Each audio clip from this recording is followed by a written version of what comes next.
Hello, Okay. everybody. Hey, we live? Yeah, we Hey, are. nice. Hello, everyone. Welcome to Fumble, folks. My name is Sam, and I will be the Dungeon Master for tonight. But I'm not here alone. With me are my wonderful group of players. So, looking at my screen, actually, let's go by the Twitch screen.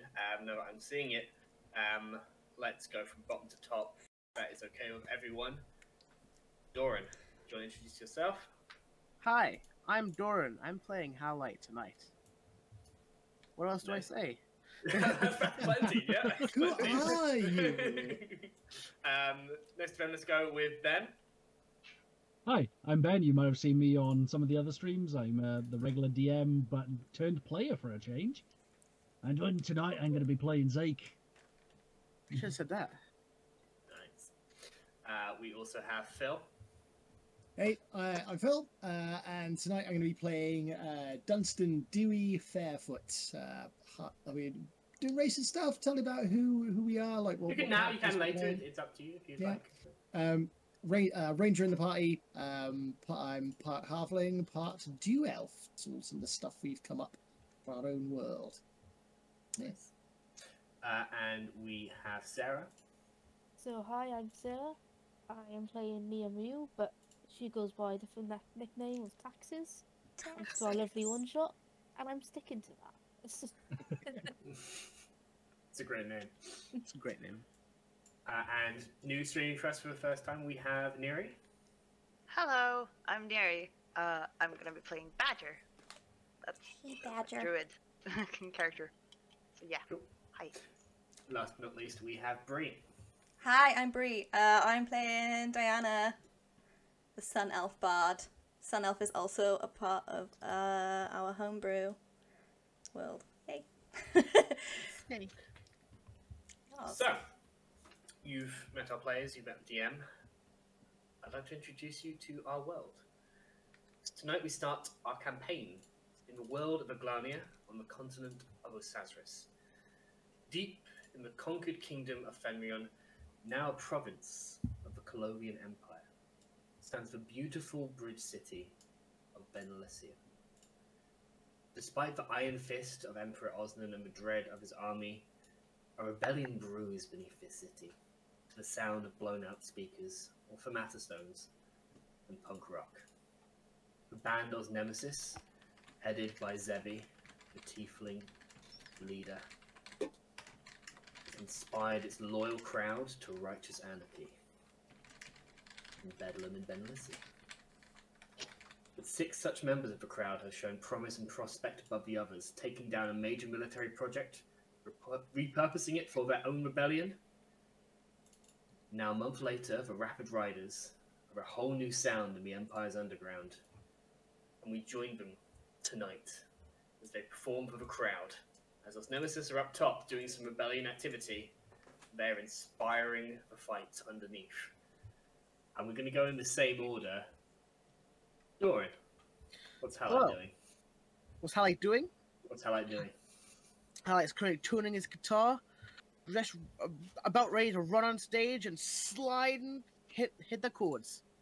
Halite is a 8-foot-tall behemoth. If my camera would stop freezing, that would be great.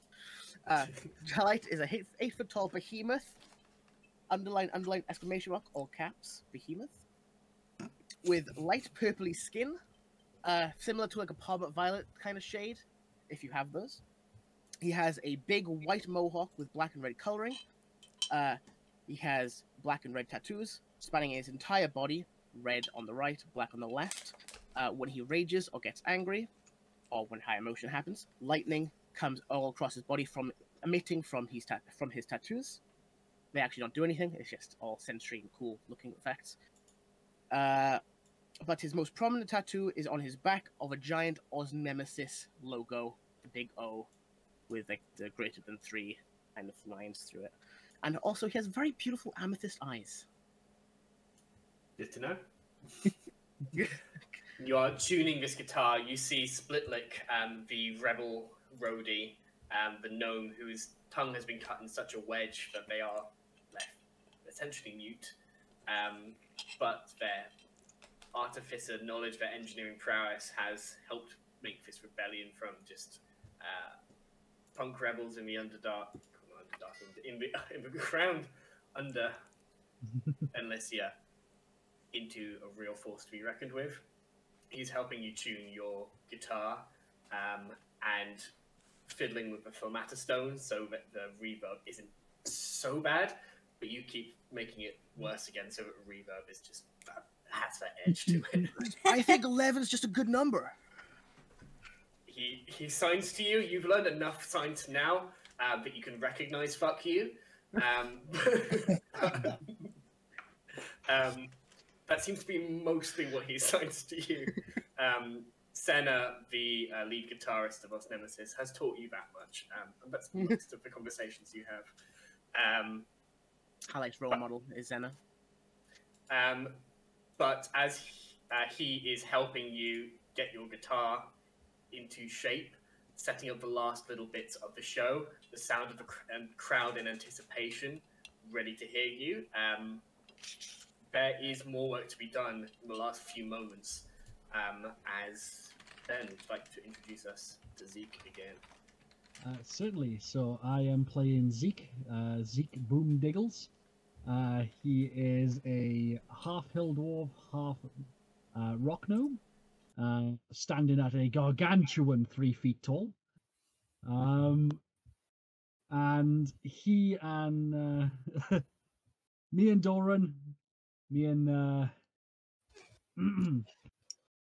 have a bit of a friendly rivalry, shall we say, going on in stream, in game, shall I say?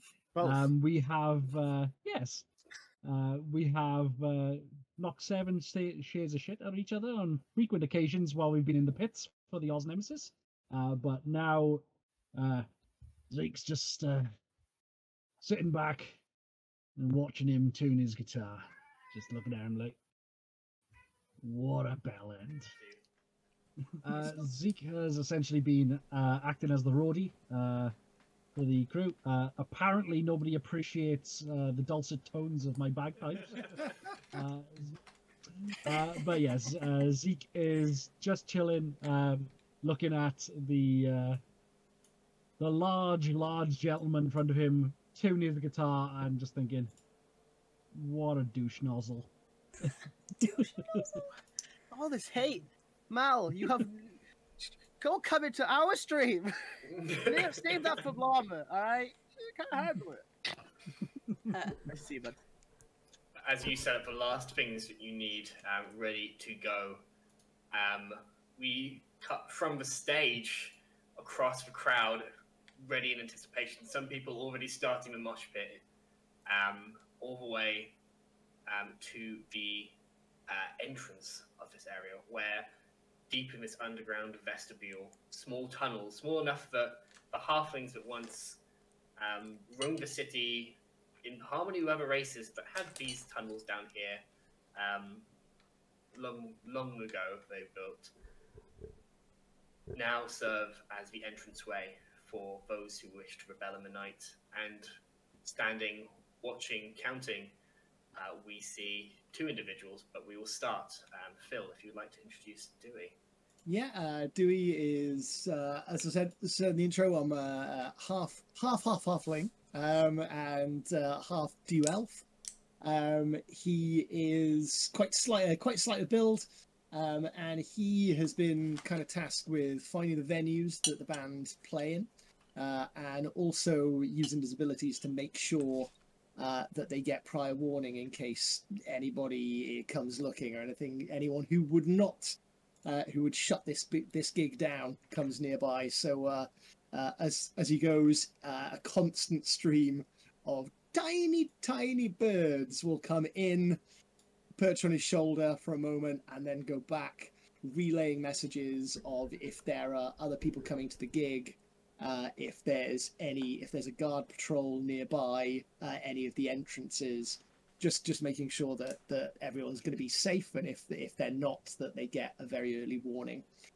He also can't play any instrument for shit, so once he's done with that, if there's merch, he'll be on the merch stand. Otherwise, he'll just be telling him come to come to see the next gig. Those goddamn birds. Yes, story. Yeah, and we have a point from Doran here. Do we have access to a t-shirt cannon or a foam machine that Dewey can have power to? Both. As one of the DMs I really enjoy listening to, enjoy their content, once said, sometimes you get to be the fun DM, and sometimes you just say, hey, no. Fair enough.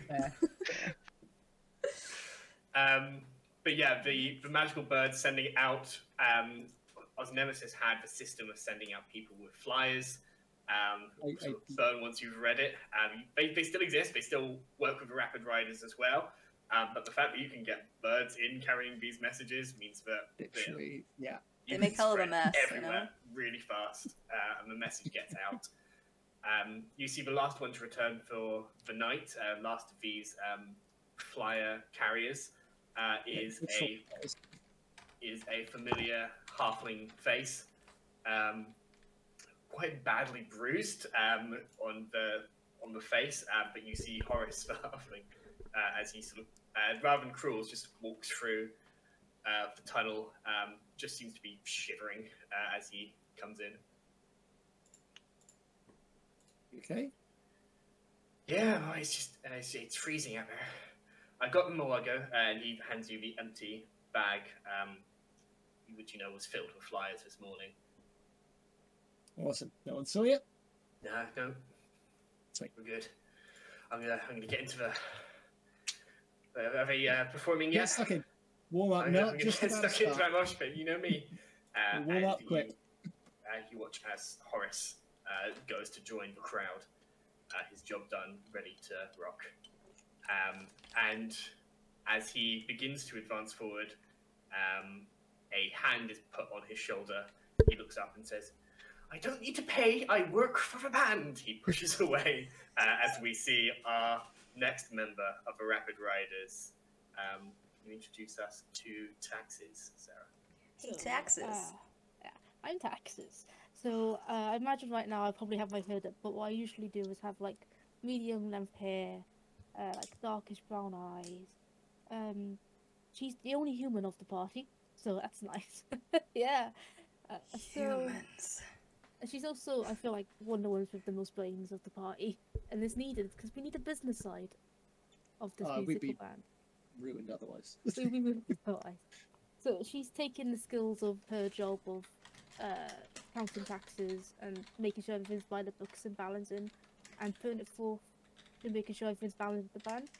So as she's taking tickets, she's got like piles of books next to her, and she's like making notes everything. She's noting down the exact price of given, who gave it. Well, not their names, but like little, like pseudonames is the best description. Like keeping everything confidential, but still making sure her records match against what she's got, sort of situation. Yeah. This is going to be our first roll of the campaign. Can you, looking at your ledgers, just make me an investigation check? I can do that. That's an 18. 18. You look at your ledgers. Horace has always come through, always been fine. There have been people who've been found out drunk later in the streets. This is the latest that he's ever arrived back. It's just something you note as you are looking at your ledgers there. With that, and obviously taxes, introducing a large... Essentially, they were not charging anyone because they were just trying to get everybody down here, trying to rebel, and it's still like voluntary in a way, but heavily encouraged. The rebellion effort has gone up massively because it's great to have rebels. It's better to have well-funded rebels who can now bribe who they need to bribe, buy what they need to buy, feed people who are just going to stay here and guard the place constantly. It's changed this place a lot, having income and traceability with a real sort of structure that has been added to this place. But next, we go over the head of Horace, who is running up to Mosh Pit, launching into a flying fist and back up onto the stage. As stepping out to the scream of fans, we see the Rapid Riders are taking the stage. We see Halite, axe guitar heavy in hand, and just to the side of them, raising drumsticks ready and yelling, we see... Neri, would you like us to introduce us to... Yes, hello. Yeah! I am ready for this. Badger is ready for this. Because yeah, no, we're gonna do the thing. Badger is a very specific race called a puka, which is a homebrew race that we have here. But to the less educated, they pass us a slightly green tinted elf-ish, something like that, elvish kind of thing. For the humans who do not want to take too much time looking, they just see you and see an elf. Exactly. Most notable features about Badger is that they have different colored eyes. So the one eye is green, the other one is brown. Hair is also split down middle. One is slightly lighter brown and the other one is almost black. And yeah, that's the general look. The thing the Badger needs to do, though, before they are ready to play, is to flip a coin. Should I do this now? Yes, See you if can I'm flip evil. Good. flip a physical coin and just tell me the result of evil or good. Yes, so heads is good, tails is evil. So that's where we go. And we got a tails, everyone. We're evil today. Okay. Nice. It Let's helps start out off the rock and strong. roll. Yeah, He's not feeling like helping people. He's not feeling like fighting for a better tomorrow.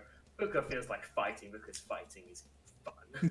Yes, I'm bloody exactly. We to are run in the ready to streets. be rebels, basically, is what's Exactly. happening here. And that gives you the heavy-handedness of the drums, just slamming down on those drums with that extra edge of not just fighting because it's the right thing to do, fighting because it feels good. Yeah. Mainly And today last- because it feels good. Yes. And last but not least, as a figure steps center stage, pulls out a Formata stone in the form of a microphone as we would recognize it. Bree, please introduce us to Diana. Ugh, I love Diana. She is the most colourful character ever. Yeah, so Diana is a bard. She's a sun elf, so she has sort of like really tan skin. She's wearing all sorts of like it's just amazing coloured clothes. You know, she's an elf in this town. If she's gonna stand out, she's gonna do it properly. She's got she's shaved one side of her head. The other the hair that she does have is just all the colours. Yeah, she's amazing. She's got tattoos all up her arms, around her chest, piercings everywhere. She's lush. And she, I believe, she plays the bass guitar and or guitar. She also has a flute, which is by her side, although she does not play the flute. Yes. Fair enough. Yeah. Diana, leading the trio that take that center stage as the Rapid Riders. Everyone in the crowd well aware that this is more than just those three, and each of you, well known, feared, respected in equal amounts, are performing here tonight. The mosh pit starts going mental. People start looking up from the crowd towards Halite and Zeke. Doran, anything you're doing there? Just as a little bit of clarification, I saw some confusion. If everyone could say their class, subclass, and stuff like that would be great. We'll go through quickly and do that just as a sort of point of order, just very quickly. It Say will come up on the race, screen. class, subclass, and they are all level 5. They are all level 5, up from level 4 on the previous Bedlam and Benalicia one-shot. So we'll go through them quickly in the same order. So, Doran. Halai has changed the most probably out of everyone in the class. He used to be a paladin, but now he's a fighter barbarian. I also need to take a quick second, so just lock up my camera. Okay. Ben. Zeke is a Way of the Drunken Master monk. He is more drunken than master in any way, shape, or form. Mostly just likes to have a scrap, and has decided that apparently that's a fighting style. The way of the scrap. The way. Yeah, exactly. The way of I can take you. Way of you you're looking not at? so big. You just need to stand still, all three of you. Sometimes, on the rare occasion, there is 3 of them, and then you get it right. Yes, but then it looks like there's 9, and I can still take them. Obviously, yeah. Phil. I am I've never played a ranger until I played Dewey, so yeah, I am a ranger, and I saw that Swarmlord was an option, and that usually is associated with gross little bugs and stuff, but I am too sickeningly wholesome for anyone's liking, and I was like, is there a way I can do this? Ah, yeah, one of the options, tiny birds. So yeah, that's his thing. Rather than so what's the name of the class again? It's Swarmlord. So it's like rats, bugs, like grosser things. It tends to lean towards, but yeah, it's an unless option. you'll fill. And you'll have time. and taxes. So I'm an inquisitive rogue. The complete opposite of my job. Fair enough. And Neri Badger. Yes, Badger is a Circle of Wildfire druid. Nice. And finally, Bree with Diana. I am a bard of eloquence, I do believe. Which, ironically, is they are good with words. So, a lot of the time I might be like, insert good word here, or roll for it, and then it might be high. Yay. Yeah, College of Eloquence, I was just checking. Hey.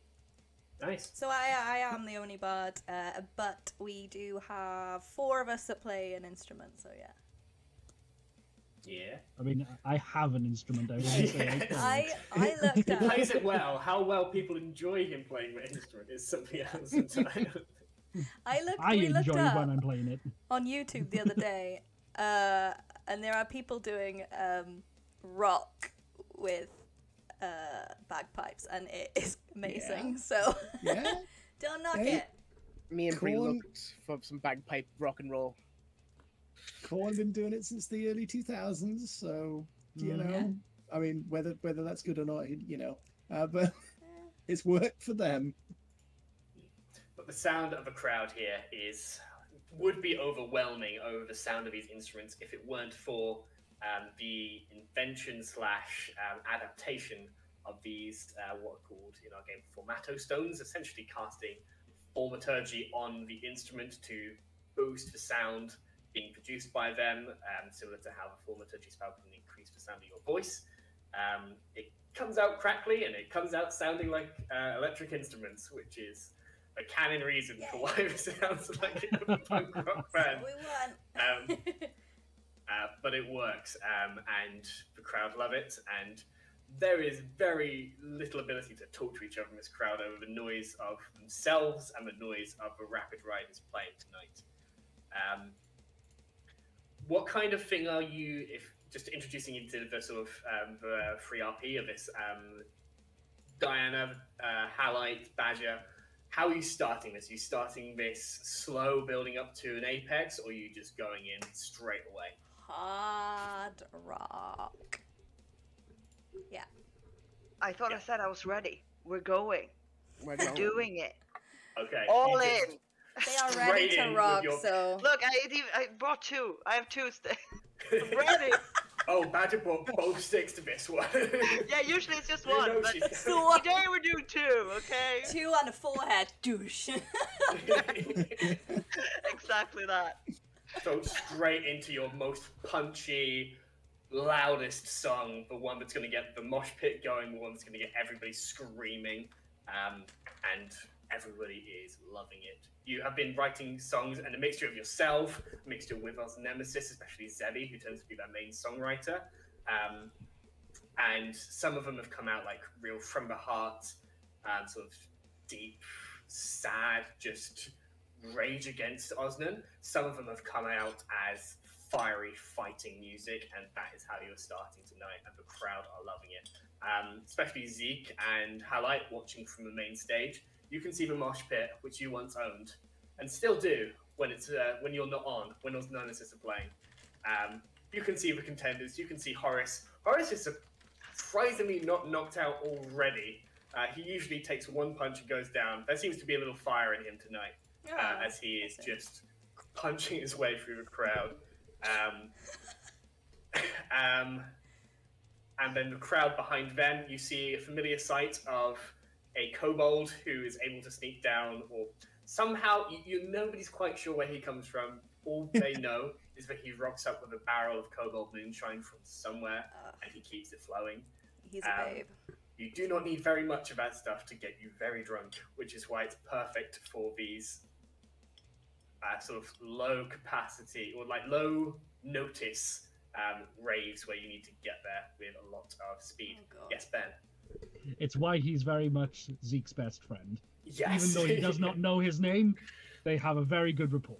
And you're like the same height, and it's barely speaks common. Match made in heaven. So simple. But paints scales and alternating black and red around the eyes to give themselves that effect. You're not sure why they're here, but you're sure that they're here for the right reason. To rock. Exactly. To roll. That's all they're here for. Taxes has definitely been trying to get him to charge for his drinks, and he is refusing. 100%. Like, You're learning Draconic just to try and convince. Why else would one learn Draconic? I mean, I will do that in my downtime as proper whenever we do downtime. I'll just pull up my Draconic for Dummies book and just sit there. One of those little tourism books. Yeah. You guys all know as well that because you're performing here tonight, Osnemesis are doing something up top. You never are told exactly what the other is doing, just so that if everything goes to shit, they're not going to know where you're performing, and you're not going to know that they were responsible for whatever happened up top. But it's really allowed them and yourselves to actually really bring something to this rebellion and make a difference in this fight. And for the last month or so, that has been going really well. It's continuing to go really well.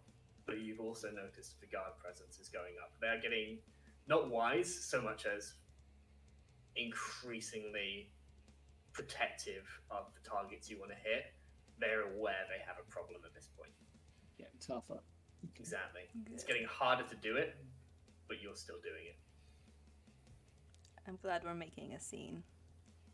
Oh, yes. We are the scene. Alright. Yes. Just sort of, while the gig's going on as well, I'd imagine the tickets would dry out a little bit, so I'll probably keep an eye on the crowd then, just in case anyone's coming who's not meant to be in, somehow managed to get in. Nice. But yeah, just to make sure. Make an investigation check. That's hate rolling dice now because I'm so used to doing online. Yeah, I have to add things up. 17. 17 is a good roll. You notice the opposite, in fact. You notice that there are slightly fewer people here than usual, and you start looking through the regulars, and you're noticing, on a 17, you're starting to notice a common theme as you're going down the list, that these indents, and for those who have not watched our previous one-shot, indents is a word used in the Empire for those who've been forced into indentured servitude until they recognize the supreme authority of Osnan and the superiority of the human race within the Empire. When it is deemed allowed that they have recognized that, then they may alter their mark of indentured service to show that they are now just second-class citizens. But you know that a lot of indents make their way down here. A lot of those second-class citizens, those who would be considered reformed in the Empire, which is a horrible way to put it, but this is a very evil place, a very evil empire you're fighting. A lot of indents are conscripted as soldiers, and they are told that that is the way that they will prove their worth to the emperor. That's how they will prove that they have changed and that they have recognized the emperor's authority, is by serving him in either the army or guards and kind of thing like that. And with a 17, you notice a lot of the people who are missing here are people who usually have a role or usually make work as guards. It seems either they're upping security tonight, which might be a problem for Osnemesis up top, or they're just upping security everywhere, keeping a closer eye on indents, and it's harder for those people to get away.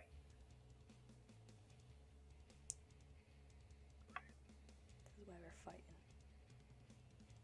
Nevertheless, those who have managed to make their way down here continue to have a good time, continue to get absolutely wasted. These things happen like through the early hours of the morning, so everybody's awful at work in the morning, but it gives them that spark, gives them that hope that they are part of something fighting for, fighting Osnan, fighting the Empire, fighting this idea that they have to be second-class citizens or made to recognize that they are second-class citizens. It's an awful time, and you are that sort of spark of, no, it doesn't have to be that way. And they are going to take full advantage when they can. That's why we're fighting. Yeah. That's what we do, babe. That's what we do, babe. That's what we do. Keep playing, stop flirting! Hey, we could do both at the same time, alright? As a and then we keep playing. Crowd about it, yeah. We keep playing, and then we just go up and like have a snog, and then we're just like, see, we're fucking great at it. You just fully miss a verse by doing that, and nobody cares. Everybody like, woo! You'll start making out on stage, and the crowd are like, yeah, and it'll go on just that little bit too long. Too the crowd are like, yeah. Are they gonna do another song? Are they gonna stop? Are we gonna be witnesses, or I don't know what's going on? on. Actually, yeah, because you're playing your bass and you're playing your main guitar. Can you both make me performance checks while this is happening to see how well you keep to the tune? Oh, why didn't I? Okay, that's fine. Yeah, wait, real dice. I forgot. Real dice. Oh, okay. 16. 17. Okay. 17. Yeah, you're like fully eyes closed, focused on something very much else. But your fingers do not land in the wrong place as you are strumming these guitars, keeping to the exact tune, lyrics or not. As this is happening, and this is something we didn't quite pick up from the last sort of one-shot Bedlam, Ben, your character Zeke is still on the side watching this as a roadie, and you're watching Diana and Halite making out on stage. How does that feel? Oh no! If you want to address it. Zeke is very jealous of Diana. Yeah. Lol. One day we'll have a time. An icon. Hey, we're what, like maybe half an hour into this campaign, and things are going well. I want to climb the tree, all right? I'm climbing the tree. Take turns. It's enough of highlight to go around. Absolutely. Well, Oh, I know. On the other end of that spectrum, approaching you behind the scenes, the other rebel roadie, you see Split that comes to you. Over the sound being mute makes not a difference at all, as you continue to signal in signs that you're becoming slowly more increasingly familiar with, and basically just a sign to say, ready for next set. Cool. Then with that, then I'll just kind of do the mime outwards, trying to notify the band to start rapping, to let them know that it's time for the big power number before we change bands for the evening. Okay. Yeah, you guys get the signal that Already? you're gonna go to a break in a bit. You're not sure if Osnemesis want to switch or if they just want to talk. But Osnemesis are calling for a break, and it's fairly early on as well. Yeah. Well, it's fine. Everyone can keep drinking and stuff. We'll get like that guy who sometimes does like the in-betweeny bits. Come on, yeah, that'll be fine. But as a band, as the three of you, you have this moment where you are thinking it's possible we're not going to come back on stage tonight, or it's possible that we're going. Yeah, it's possible. Do you try and leave them with something like sad but inspires that sort of deep fire, or do you just go again all out, just something real? Just aggravating, just get the fire up in them. Because you know there's going to be something after you, but this is how you potentially may leave them. What do we want to do? I think wind it down so they can get ramped up again, whatever's coming on next. Yeah, we don't want them too hyped up. They might go and, ruin stuff and stuff. So, yeah, we'll do something like... Tone it down. Okay. You tone it down, it goes into more of a sort of low drawl of the music. Not quite country, almost like country rock. But without that sort of stadium country. But I have an opinion about country music. I love it, but I don't like some of it. I'm sorry, but my drawl is so country, okay?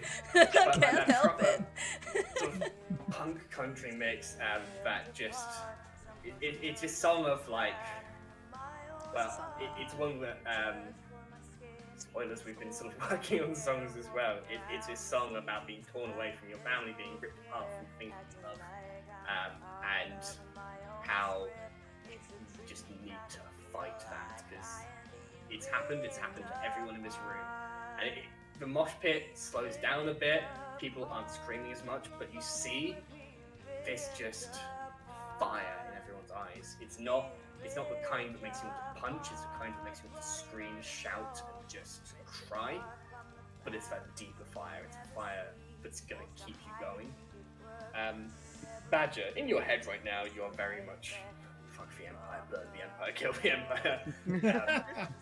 You're playing this. Yeah, you're playing this in the sort of like, I'm playing this because I know it's going to inspire people to kill.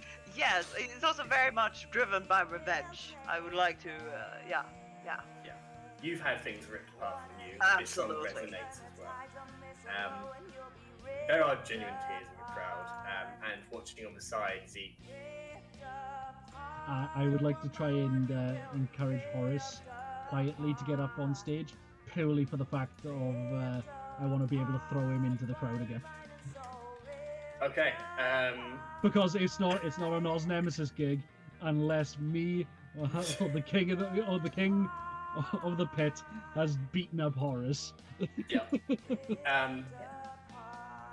Does not take much persuading. You beckon him onto the stage, and he is well up for getting in front of everybody. And there's like a wow, and that's sort of like wanting to release his energy. The second he turns his back, I want to grab him by his belt buckle and his collar and literally just yeet him into the crowd. Give me an athletics check with advantage, because he wasn't not expecting this, and so he's almost assisting you as you do. He knows by now. Yeah. That's a natural 20. Oh my good God.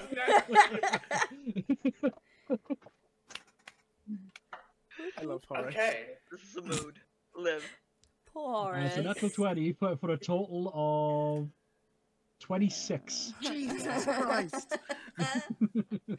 I like to reward natural 20s. Actually, BTD is just redeemed, so now it is a 27. Oh, God. So, for those who might be unfamiliar with the D&D 5e rules, difficulty classes tend to be set from ability scores and ability checks.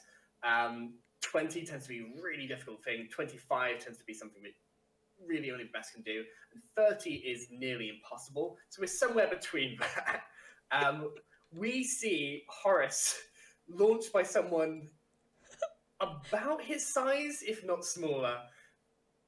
There is a crowd that is gathering underneath to start the what am I thinking? Crowd dive, essentially, to carry Horace. You fully miss them and get all the way to the back as they prepare just in time to catch Horace, who lands in their arms, and there is just a yes, as you have cleared the entire crowd with this, and they are turning to you and raising like, yeah, yes, as you guys are finishing up this song with like a heavy, just a heavy chord that everybody's resonating with. On that natural 20, I'm going to reward you something more. You see Horace land, you see the people catch him and go, yeah!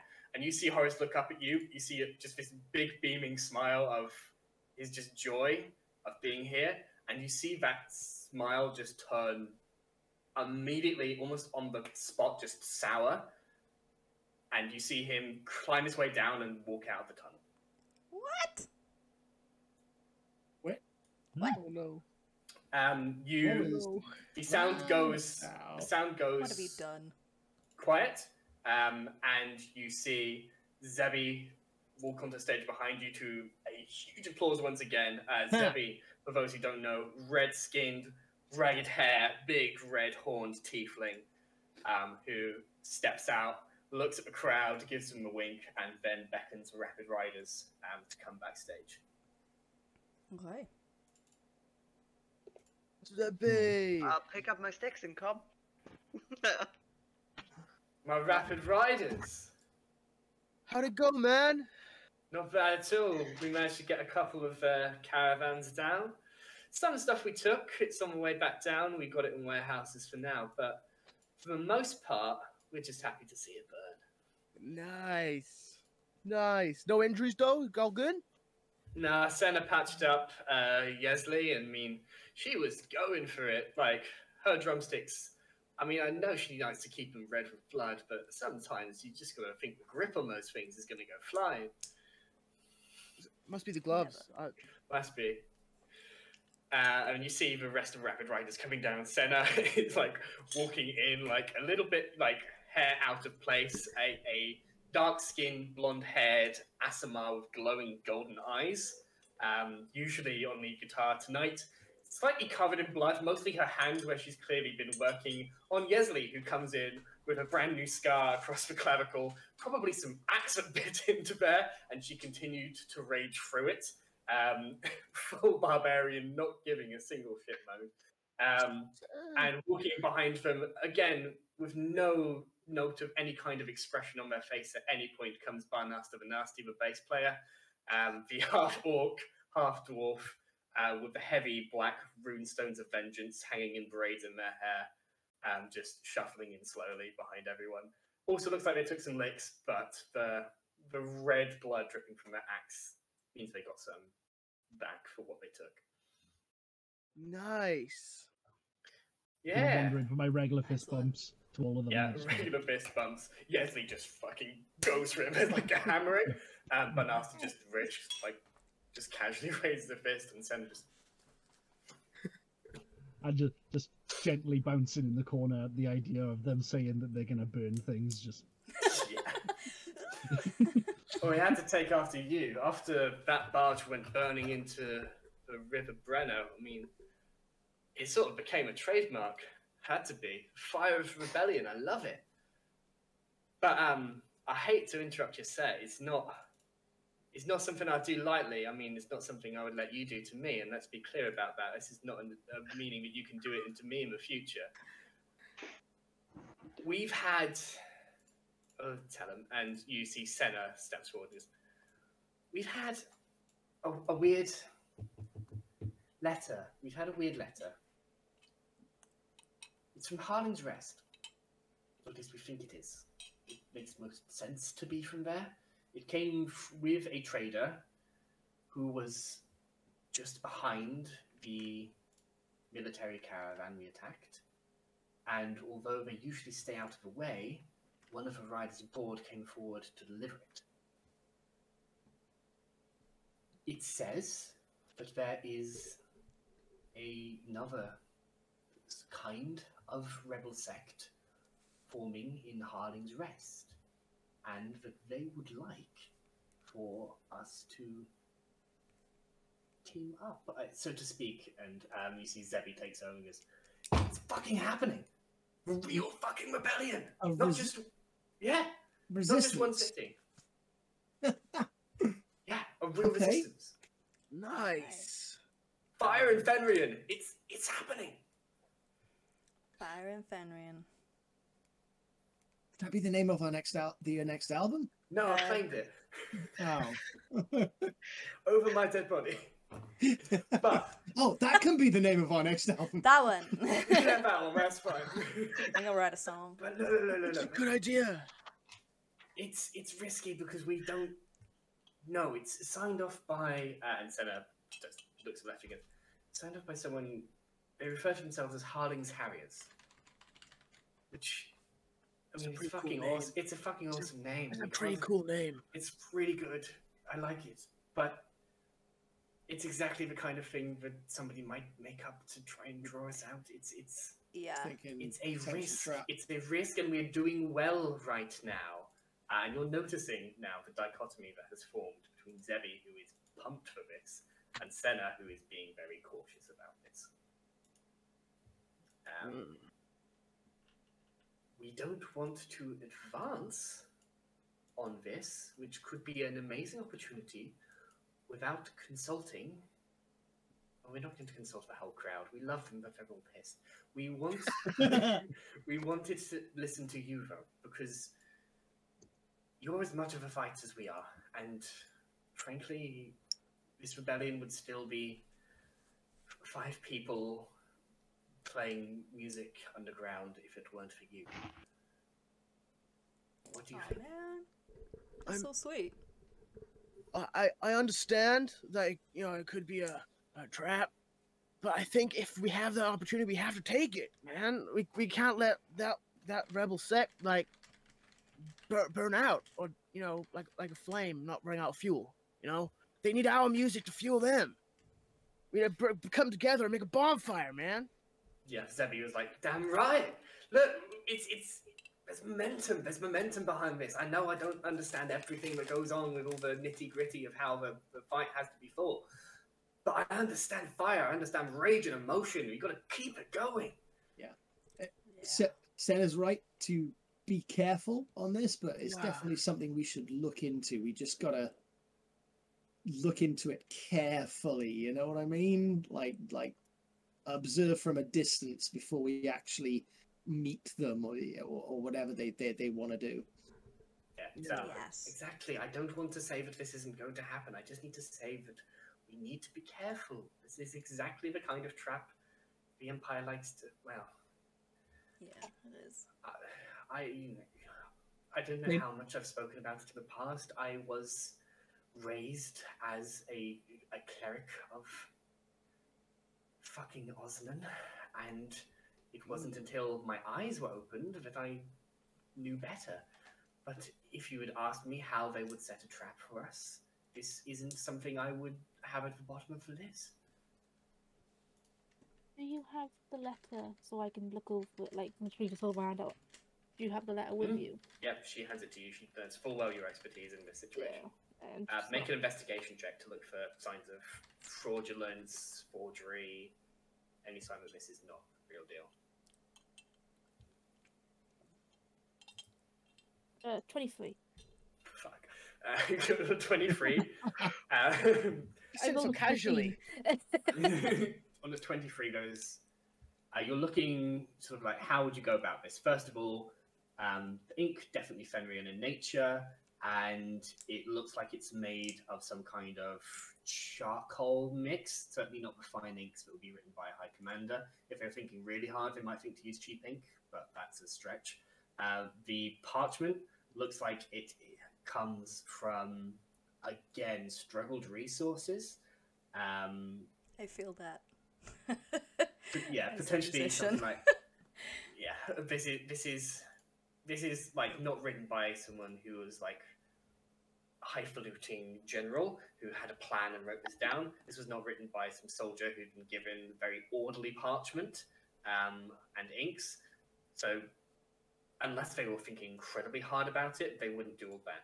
But the clincher is that there is a seal on there that is with a trading company, that have managed to but arrange enough that they are fully separate from the military and do not take military messages. Their seal would not be on here, their seal would not be replicable. And the fact that whatever trade company took this to them, got it to them, and had this seal on it, there's no way they would do that unless they had managed to steal one of these seals, have it be unreported, and that would be just a major political incident if this trading company had their seal stolen by the military for this kind of thing. Just to be a bit. Oh, sorry. Every sign is pointing to genuine. Okay. Basically. I was just going to say, I was going to be looking at specific terminology, because it might be genuine terms, but in case they accidentally slip in a slightly longer word that most of us wouldn't use, if that makes sense. That's way too posh for us to use, even me. I like that. Yeah. With the same theme, that's not something that you notice there. It seems very genuine. It sounds like a lot of Fenrian shorthand that certainly higher-ups who come from sort of the main heartland of Colovia would not want to include, or would typically include, in their writings, in their letters. Again, all signs point to genuine with this. Well, I would say that looking over this, it seems by the books, it's nothing to be suspicious about what they've written here. I mean, even the trade logo here, it's not through military. It's a genuine trade unit. Okay. Well, that's a good sign. That seems good. All right.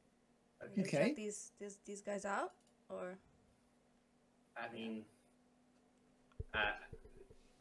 it says that they would prefer that we meet them.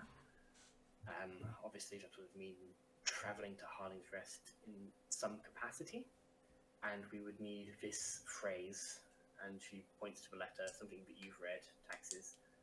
When barges burn, harriers call. Oh, Good phrase. I feel this is It's yeah. you taking it literally, or we Yeah. finding a meaning behind it? It's in there as a sort of a code that if you say that, they will recognise that you are representatives. Oh, You okay. Obviously, you have repeat to that, try and sorry? find one of their representatives, and you have to be fairly convinced that they are the right person. All right. But if you say that, they will recognise, oh, this is one of the Benedictine Rebellion. Right. So we But have to how much find- they know about whether you are what Osnemesis is, what Rapid Riders are, beyond a rebel group, is unclear. But they clearly know that you are fighting here, and your efforts over the last month have been noticed. So also with letter, because might as well thieves can't. Is there any sort of coding that might give their location, other than that, like more specific that they've hidden in it? There's a point as a DM where you go, there is Shit. now. Oh no, I didn't plan that, but there is now. You see, you're trying to work it into sort of thieves' cant and how that would interpret it, and it doesn't seem quite right. And then you start looking at different angles, not quite right either. You hold it up to the light, and you see just slight alterations of letters just on the back of a parchment. But when held up to the light, it shines through and makes a short message in thieves' cant. So it's not only hidden; it's hidden and then in thieves' cant. On a 23 of your previous investigation and thinking of it, I'm quite happy that you get this. There's instructions that there is obviously Harling's Rest, and you see a tavern that says the Hill Inn. I have the location now. I would say this is definitely genuine. that looks. Yeah. Okay. Okay. Nice. Yeah, okay. We actually... Come on! Come on! Guys, Woo! This is everything. This is everything that we have fought, bled, and some of us have died for. It's growing, man. It's growing. Yeah. I got one question. Yeah. Where are we gonna get a barge to burn? Dude. Hal, babe. We don't have to get another one. No, Hal, babe, we've already done that. Well, for the letter, you have to cut calls to them. No, we've already done that. Yeah? Okay, babe? Oh, right, Yeah, yeah. And you have to say it, and then they'll know it's us. I mean, look at us, you know. Yeah, But sometimes, you know, you need to say things. Like, yeah. If there's any peanuts or anything like that around, I'm just gonna flick one square at his forehead. There's like a loose nut, like a nut and a bolt kind of thing, from the stuff that Splitlick has been working on, and yeah, bonk. Doesn't Nice. recognize it. No, mostly for my own satisfaction. Just. But Dewey is sort of looking around as well. Yeah, add a character here, DM. We do this at night, right? But we're still indentured, so we still have the grueling day jobs and things like that. So Dewey is like, can you leave?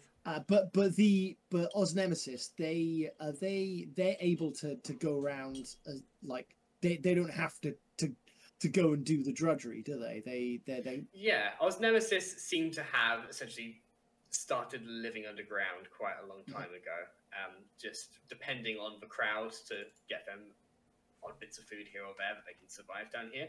Certainly some members of the crowd have followed suit. I believe Halite, Diana, and potentially Badger as well live almost exclusively down here. Zeke is slowly transitioning to that state, if not already in that state, where they are just full rebels, spend all their time planning down here, and what's another missing indent up top?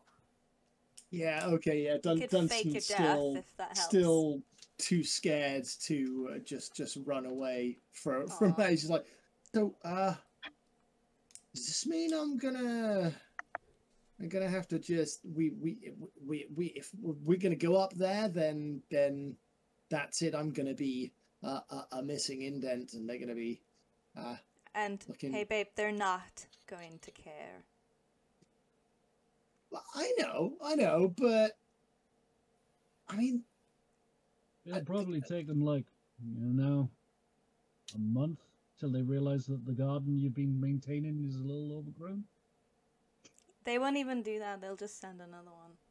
yeah. Dewey's like consternation. You'll probably know from talking to him isn't like, oh no, the owners of the mansion that I do the gardening for will be upset.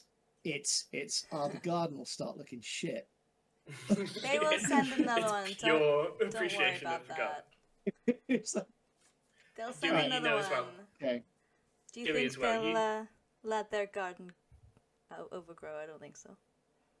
They'll be Dewey, fine. also, you would know that someone would know that you're missing. Ominous. Mm. Okay. All right. Well, what's the plan then? How are we going to go about doing this? I was Like gonna use my feet. Arranging for the meet then. Like, are we just head out for this like as soon as, or? Yeah. Senna steps forward and is like, I've had 7 ideas on how we could do this safely and carefully, and also at the same time actually doing this. And there's excitement in her now that we are going ahead with this kind of excitement. Okay. She said, okay, so it could be one of us, it could be multiple of us. Obviously, as a band, we like to perform together, so it'd be better if it's a whole band or part of the whole band rather than splitting and mixing.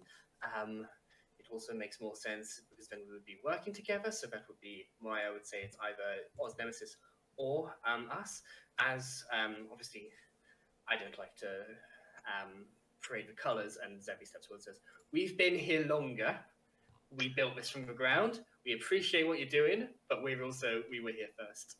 And Senna says, yes, what Zebby said. We feel like it would be more appropriate if we were the ones who met them, but at the same time, it would mean that we're not here, and that's not something a lot of us are comfortable with. And eyes turn to Barnasta, who looks around and says, I'm not leaving Benalicia. Right. It's like I imagine So- it's like the second time we've ever heard him speak. Hey. Zeke sort of steps forward. I mean, I burned it. He did burn He it. did do that. He yeah. did do that. Yes, that's true. Yeah, it was. We were watching it. We burned it, but they want to see you. I don't know. It's, We don't know. We don't know if they know us as Osnemesis and Rapid Riders, or if they just know us as a rebel sect here that are clearly making a difference. I can tell And- you this now, that when we go there, they will certainly know our names by the time we leave. I'm counting on it. Good. It's not clear the best way that we should be doing this. I don't think the decision has to be made tonight at all. There's, I think, only one decision that needs to be made tonight. And I think it's important. And Dewey steps forward, is that right? Yeah, I was just as a counter to like who does the meeting and stuff. It's like this all looks legit, but it still could be a very well planned, illegitimate thing. I trust taxes. This is a person who knows their paperwork, but that they could realize how serious a threat we together are. So my thoughts are, just in case, we meet them first to make sure before you guys like meet them.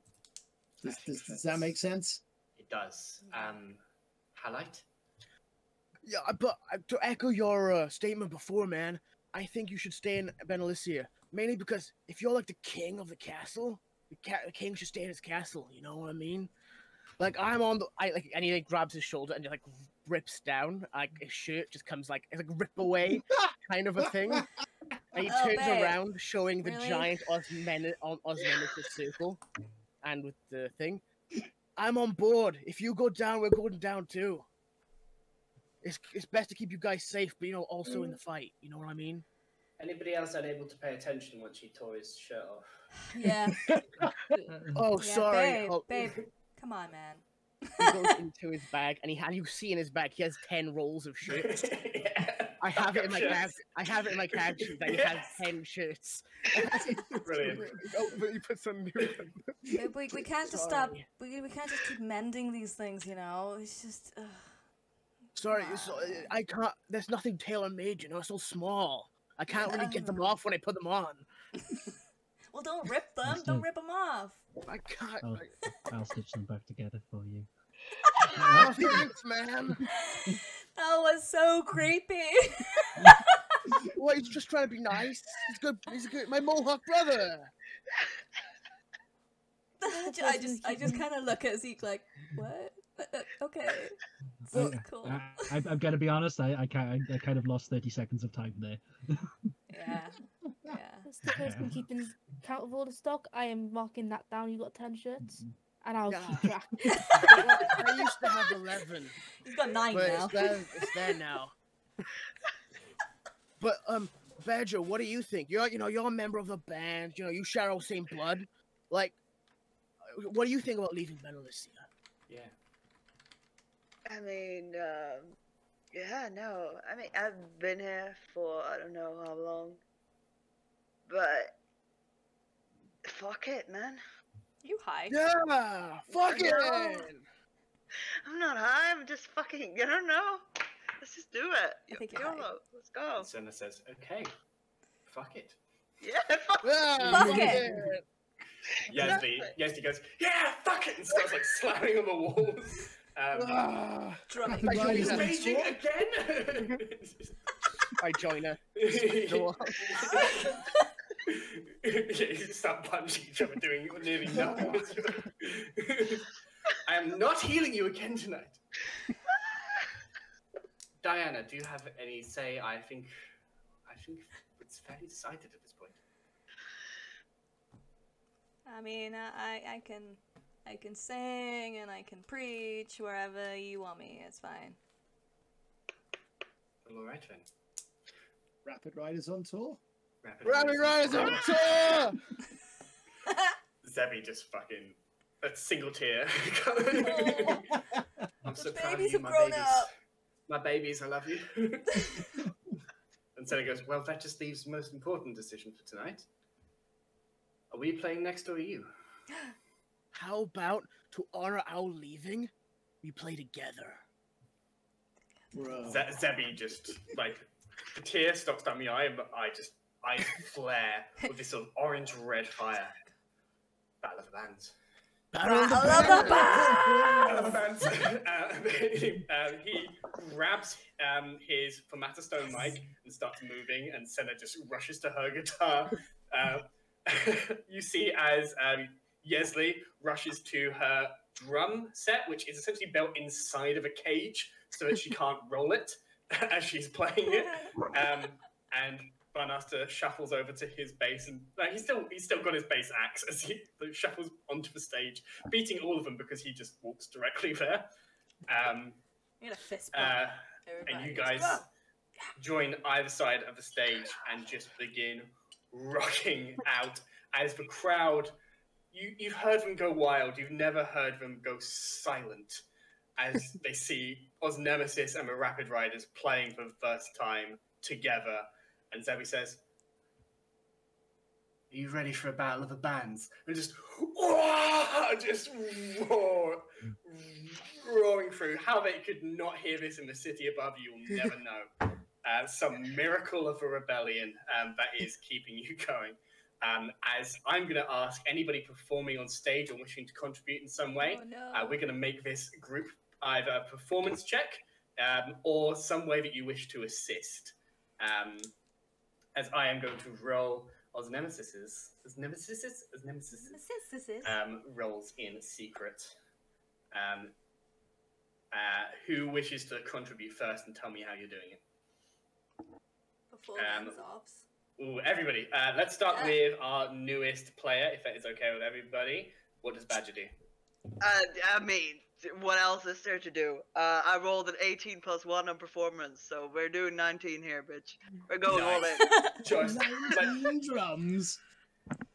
I would say you and Yesley pretty much match for noise, and she is just a raging barbarian, like hammering everything in sight, and you just have the precision and the skill of like, I know exactly what I'm doing.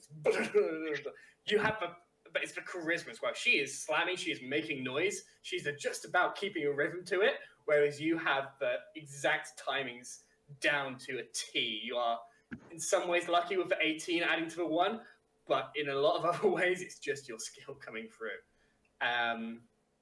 Right, who else who wants to go next? I think Halite got their finger up first. So, how tall is the ceiling in here? The ceiling in here is about 30 foot high. It is tall enough.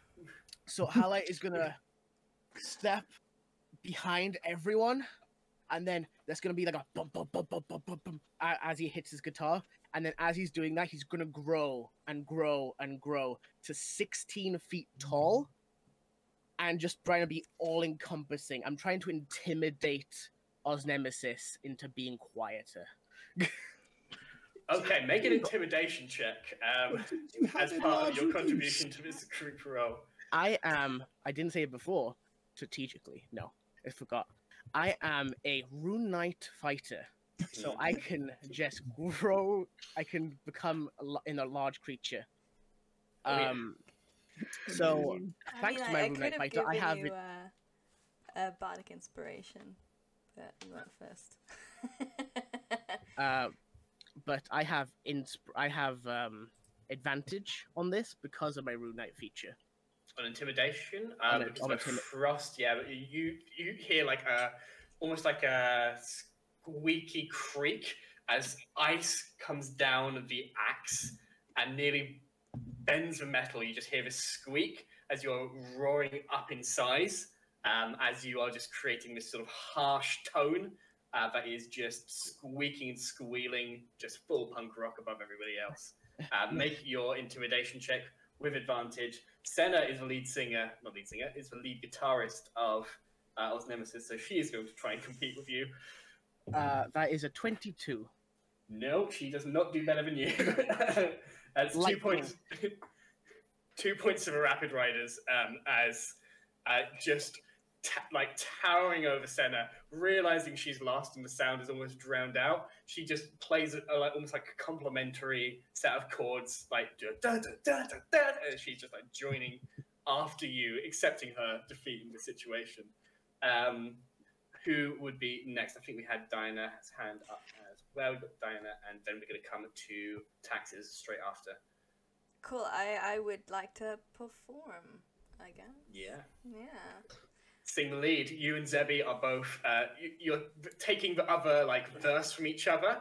As I think it only makes sense that you're playing you're playing your own variations and styles on their most popular song, which was Lesser Than You. This real call to arms of how can you think that we are second-class citizens? What is it? Is it the horns? Is it the skin? Is it the ears? What is it?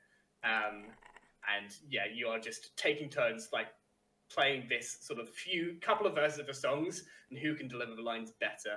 You know he's fucking good, and this is everything he is about. But please make a performance check. I know if I'm... +1 to the roll from BTD. Yeah? Thank you very much, BTD. Thanks. Nice. I needed it. Okay. Maths. Phones. The beauty of technology. 14 with a +1. Thank you, Nick. 14 with a plus. Sometimes as a DM, just brilliant things happen. You see that he wrote this song, but at the same time, you are adding a twist to it, which is throwing him off, as well as the fact that his dream is happening, rebellion is happening. And you match each other, and there's a point where you realize we are singing this completely equally as well as each other, and you start just throwing into each other's chords and sliding onto the stage and just complimenting each other, throwing in the extra sort of shouty lines behind each other. It is a draw between you and Osnemesis on this one. And I would like to... Oh... I don't think that's going to happen. I would like to give bardic inspiration. I'm sure somebody's inspired by this. To Zeke. Cool. Don't know what you're going to do, but use it. Well. Taxes. So I can't play instruments, but what I can do is backstage stuff. I was wondering if there's any lighting systems, maybe magic, that I can help. I can't do magic, but I want to help direct lights in certain places to flash up the stage at certain times of events and stuff like that. Yeah, I will say, make this a perception check to go, okay, we need this light here, aim, this light here, aim, this is where this one's going to be most effective, and just constantly moving them to where tracking the band in perfect unison at once, so that the lights are always on them. So that's 16. 16. You're definitely competing with the Rebel Roadie on this one, who is trying to do the same thing for his band. Yeah, you definitely beat him.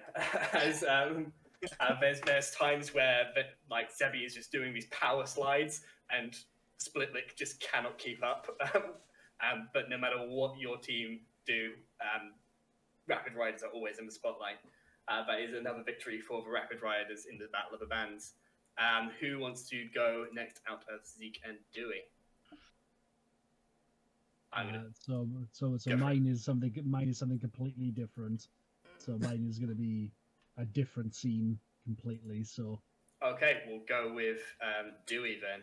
Right. Well, sometimes Dewey tends to, tell the girls that he's part of the band, but he's not. But occasionally, when things like this happen, there's always a tambourine around. So so they kind of let him do that because it doesn't really sound that loud over the thematostones, but it makes him, feel like he's a part of something. So he's gonna get that fucking hard rock tambourine, and he's gonna be. Oh, am I too old to say Bez from Every Monday? He's part of the band just because he's there on stage, kind of. Go for it. Give me a performance check. That's what he's gonna do. Come on, dude. What's it gonna be? It's a 15. 15. You see, it's not bad at all. How the Banaster Nasty sees what you're doing, and like on every sort of like shake of a tambourine, he just strums a heavy bass chord, so it just powers over it a little bit. Oh. Eventually, once he's like clearly got the lead of it, he does it like a beat afterwards. So it's like a beat before. It's just like a dum, dum, but on this one, Osnemesis, and this one, they take a little bit of lead.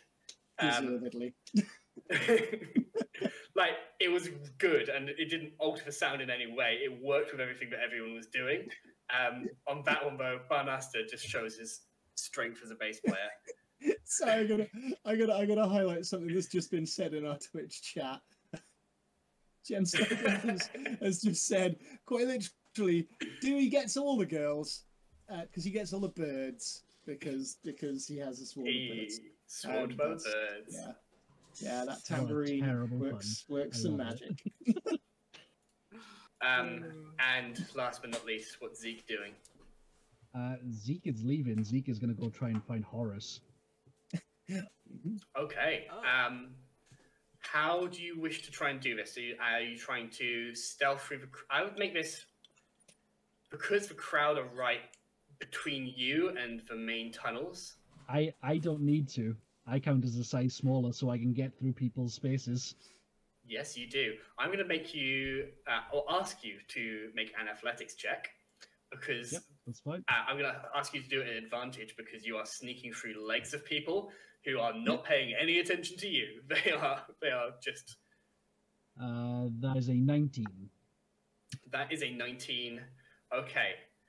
You jump from a crowd, you surf for a little bit, get underneath people's legs, and just sprint to the back and look towards those tunnels. There is a good, 20-foot gap between the back of a crowd and where these tunnels start up. And one thing you immediately clock, nobody's watching the tunnels. The second thing you clock is down the tunnel you saw Horace go, you see a face that you do not recognize. You see an orc face with a big indent wedge and Empire regalia on their body. Dragged up behind them, you see Horace. And with the sound of the crowd, with all of it in your ears, you hear him mouth something, but you do not know what it is. As the sound of metal on metal, plate armor, chain begins rushing down the tunnels. And we're going to go to a break. The narcs are here to kill a goddamn gig. Osman's come knocking.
Hey. Welcome back, everybody, to the Rapid Riders, Fumble Folks' first long-form, or attempted long-form campaign We're gonna on die Twitch. in 2 minutes, so. We're all gonna die right here. That's the end of it. I am your humble dungeon master. I am Sam, and these are my players. But right now, my players and their characters are in a sticky situation as the Battle of the Bands draws to a conclusion. Rapid Riders decisively taking a victory. Are you entertained? Sorry. Yeah. Half gnome, half dwarf has snuck to the back where he saw Horace, the flyer distributor, disappear with a look of a very strange look on their face, is how I'll put it. And now sees that same Horace being dragged by an indent soldier down the tunnel to the increasing sound of many metallic footfalls. As the Empire's army approaches, we are going to roll the first initiative of this campaign. Ladies and gentlemen, I'm going to do 2 of these. Oh, that's definitely the Empire dice. Okay. I like to think the only reason we were almost winning against Osnemesis is because they were drained of blood before they came here. Probably. For those who want to see, I am going to use the nice red Fire of Rebellion dice for Osnemesis, and I'm going to use the very imperial black and white dice for the Empire on most rolls is the plan. But let's go into initiative order. Can I get Zeke's initiative order? 16. 16. Dewey. 19. 19. Nice. Nice. Badger. For the first time in my life, a natural 20, but it doesn't count. But so +1, so 21 total. Woo! Yes. Second net 20 of the campaign. Yes. Nice. The one. Highlight. 9. Roll Nice. 7. Diana. Mosh. I can't believe that with a 15 I am this low on the initiative. 15. And taxes. 17. Yeah, see, 17. second in the Holy 15. shit, That's Wrong rolls. insane. That's some good numbers there. Wrong rolls. Good rolls. As I put them into order with the initiative being the word, with the initiative of getting to the tunnels and seeing this. Zeke is going to have one surprise round. Obviously not a surprise round. A round where everybody else is surprised. They act, and then we'll go into normal initiative order, essentially. Zeke. Cool. What are you doing?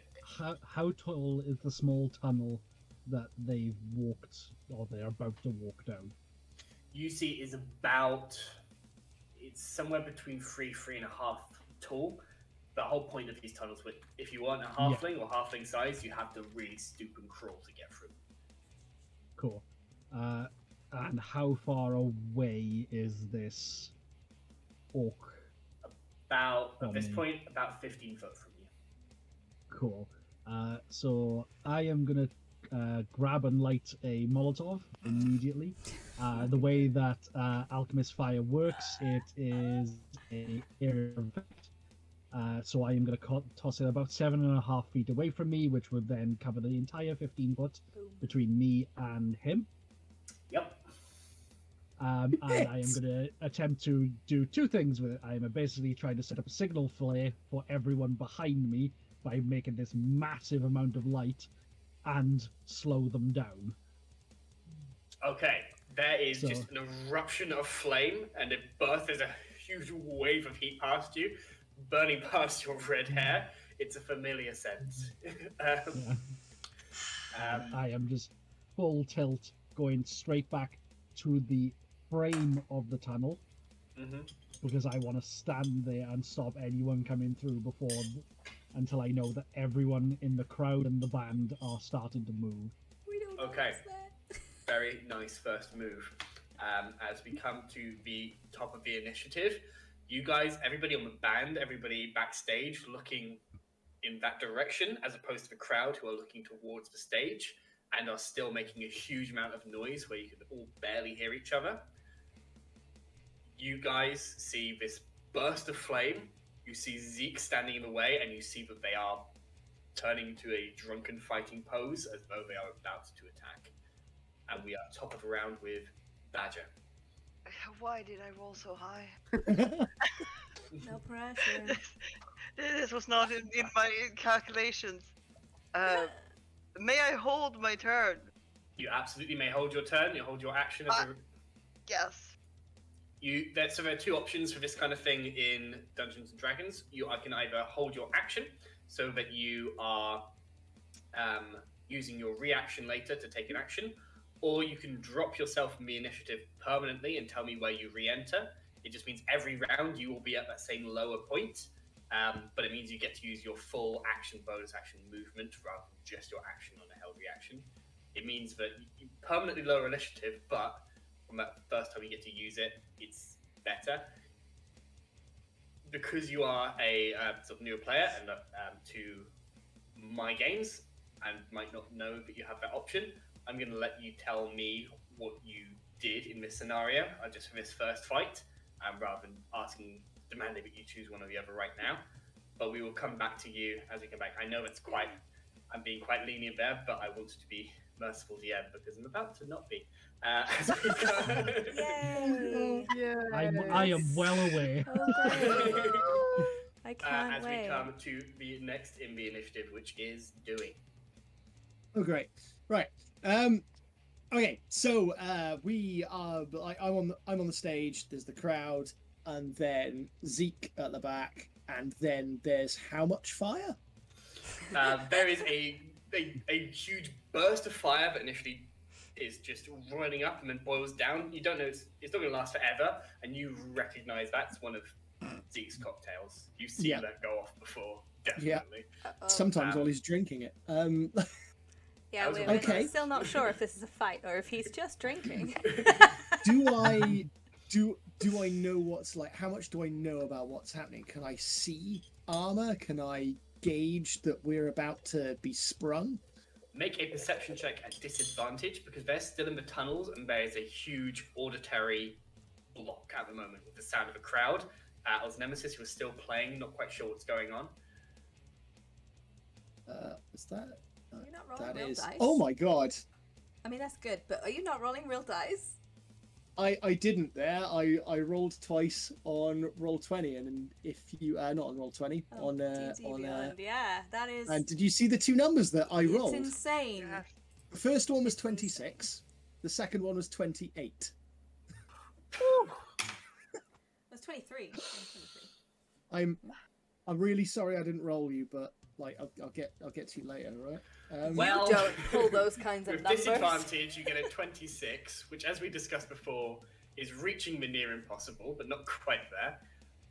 But it is not nearly impossible. It's certainly very hard as you strain and you see just in the shadows of a fire that is cast that Zeke has blocked something, and there's this strange back noise, this sort of just not the music, not the crowd. There's something right in the back there of it's metallic, and it's not like a steady beaten rhythm.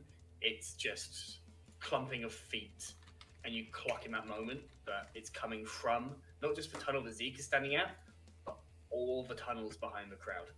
Can I add one little addendum to that in the fact that I've got my swarm that was supposed to alert me if things like this were going to happen.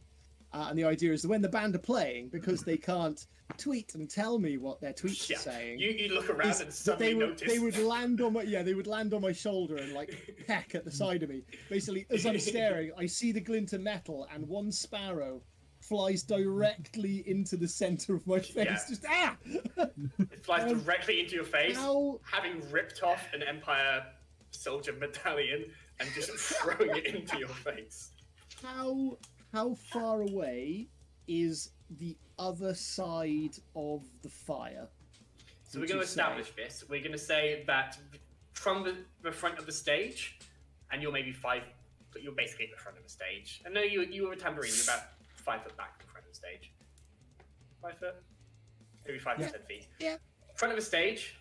Then we've got a further 30 foot where the crowd are basically occupying all of that space. It'll be difficult terrain to move through them until they disperse. Then we have an extra 20 feet to reach those sort of back tunnels in that wall, the tunnels where they're coming through, and then it's another 15 foot down that tunnel that you can see the fire is burning. So Zeke is about, with you sort of mid-stage, he's about 55 feet from you, and then you gather that if he didn't hit them and they're beyond the other side of that Molotov cocktail, they are 70 feet away from you. And 70 so, feet. Okay. Okay. But it's the people. 70 feet away from you, about 65 foot away from the very front of the stage. 65. Ooh, right. And it's like crowd surfing is basically difficult terrain, yeah? I think Hold on. I was gonna do the very same. good question. It's so mean. Because if you can make a persuasion check, you can crowd surf, and the crowd can get you to the other side of the 30 foot. Okay, dice. Essentially using their reaction to move you across. The DC for this is 15 because of people have stopped playing or aren't playing as much. They're confused about what's going on, and if you run up, you are playing, but there's definitely like a strangeness to them watching you guys on stage. So the DC is 15 for a persuasion check. I'll let this be an intimidation or a performance check as well. Dewey can't intimidate. I'll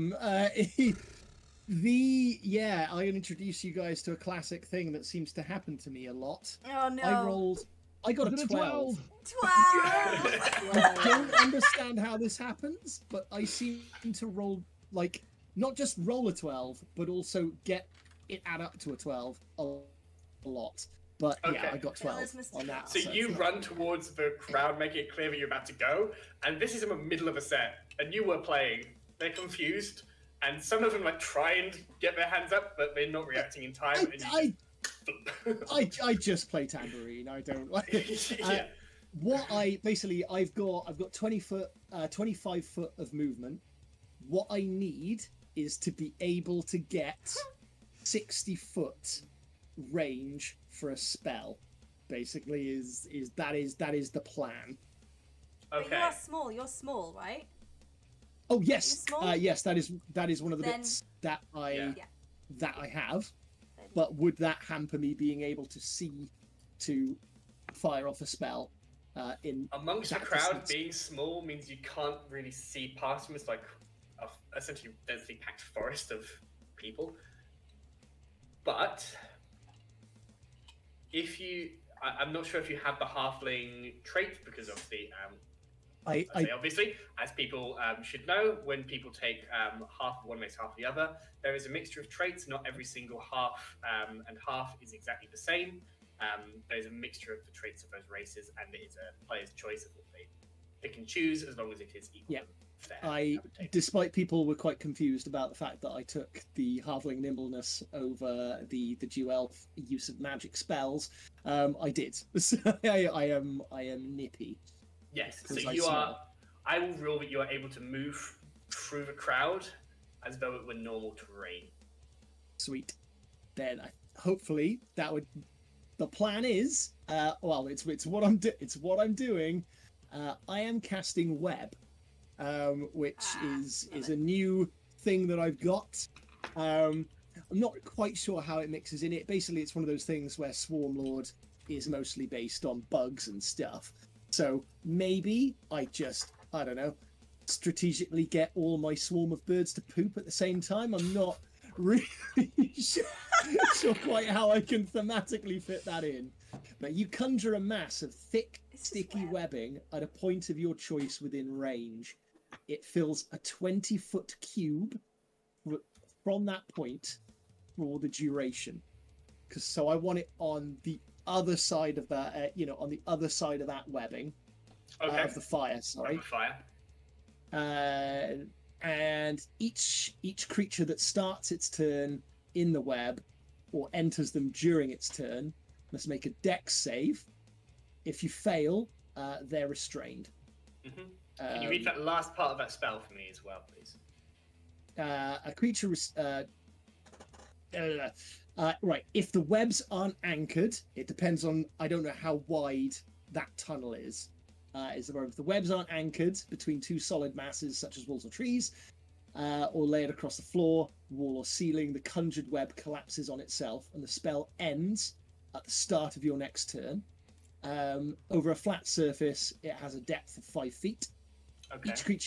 Each creature that starts its turn in the webs or that enters them during its turn must make a dex save. It's okay. I'm fairly familiar with the spell. The point that I was looking at is that the webs are flammable. Any 5 foot is cube why of... I wanted to make sure it missed. Did I have Yes. the range? If you make it there, what is your movement speed? It's 25 foot. 25 foot. If I'm being nice and say you didn't land prone, which I think on a 12 you wouldn't land prone. You get 5, 20, so you are 10, 30, 45 foot away from the other side. So you can cast 60 foot, 60 just foot about range? on the other side of there. You're sort of peeking through people, looking through the fire from the other side of Zeke, and you cast it on the other side. You think it's close, far enough away from the flames that it is going to do the job and not catch on fire. Whew, okay. Yeah, I need to cast it. Nice. Any bonus action? Bonus actions are usually... Taxes, be thinking of what you're going to do because you're next. Other than that, I will then, yes, I will. I don't know if I would have my weapons on me. Would we have weapons? Would I have my short swords on me for this? I'm going to say that you perform with your weapons on. I don't see any reason why you wouldn't. I do. I got my flute. In that case, I will kind of like underhand draw my short swords from that, and they won't hear me because of the noise of the thing. But I will then I will then look up at the nearest people and be like, "It's the man." There's a couple, like you say it loud enough that a couple of people look up and look behind, and the very back of the crowd is starting to catch a little of what's going on. But it's still very early days, and the crowd are very much paying attention to the performing bands as we come to taxes. I have two options of what to do. The one depends very much on the environment we're in. So, are there escape tunnels either side, or is it just the one tunnel at the back? There are escape tunnels, not quite omnidirectional. It's mostly, the backstage is probably the largest escape tunnel that you could get the most people back the fastest. And you're not sure. You can see some of what's going on, but people are casting spells and casting fire down one tunnels. You don't know if it's every tunnel. You don't know if it's backstage as well. It's difficult to say at this point. Something's happening. You're beginning to clock on. Oh shit! The Empire's here. You're gonna make everyone leave, and I won't be able to crowd surf. Oh no! Yeah, that's the information I'll give you essentially. Okay, is there like an alarm system, like a fire alarm, that I can pull or something? Like, not like in modern times, but like something set Make up. me. This is sort of a memory check, so I'm going to call it intelligence check DC. Happened a month ago, so I'm going to call it a DC. That's a natural of 8. 20, so it's 23. Nice. Free I this told quickly. You Brains know of the group. that the plan for when this happened, or if it's like people usually catch this early, the plan was to throw. Oh, my mind's completely blank. Throw a device created by Splitlick that casts an area of silence around it to quiet the crowd enough that you could get a message across to them.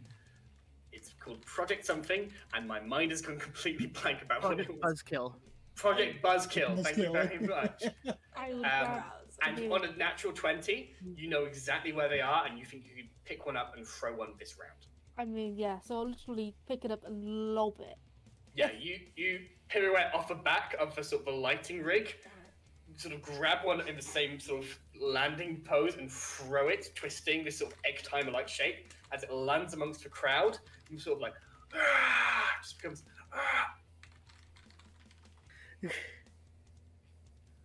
Do you say anything in that moment?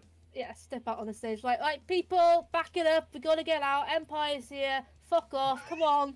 Let's go. Keep going. People start coming up onto the stage. Fantastic turn. Any bonus action? That'll be it. Cool. Zeke, yeah, you can hear the crowd has just gone quiet. It's Osnemesis, so much stuff planned. performance I need is to go. Fuck. Right, start again. So nonchalant. that's what a natural 20 will get you. Damn it.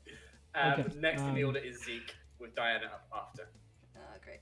So you said that there was other tunnels, right? hmm How many other tunnels? From where you can see and look around you, you can see about 4 other ones, making 5 in total, leading into this sort of area behind the crowd. And which way are the crowd going? The crowd are going onto the stage and backstage at the request of Taxes Okay. as a sort of 6th exit, larger exit tunnel. And how much distance is there between each of the tunnels? It varies wildly. This place wasn't built as a stage. This place was built as if halflings needed to escape somewhere, or just needed to hang out underneath the city for some time from all the people above. From your tunnel, the closest one is about 15 foot along. The furthest one away from you is maybe 100 feet. Oh, okay. How many tunnels can I cover with this fire? As in, if I was to put it into the area that we're in, because they technically have a 15-foot circumference when they splash. Okay. You So think you I- could I'm- only cover one tunnel at a time with the Alchemist's Fire, if that's the Okay, question. okay, that's essentially what I'm trying to establish.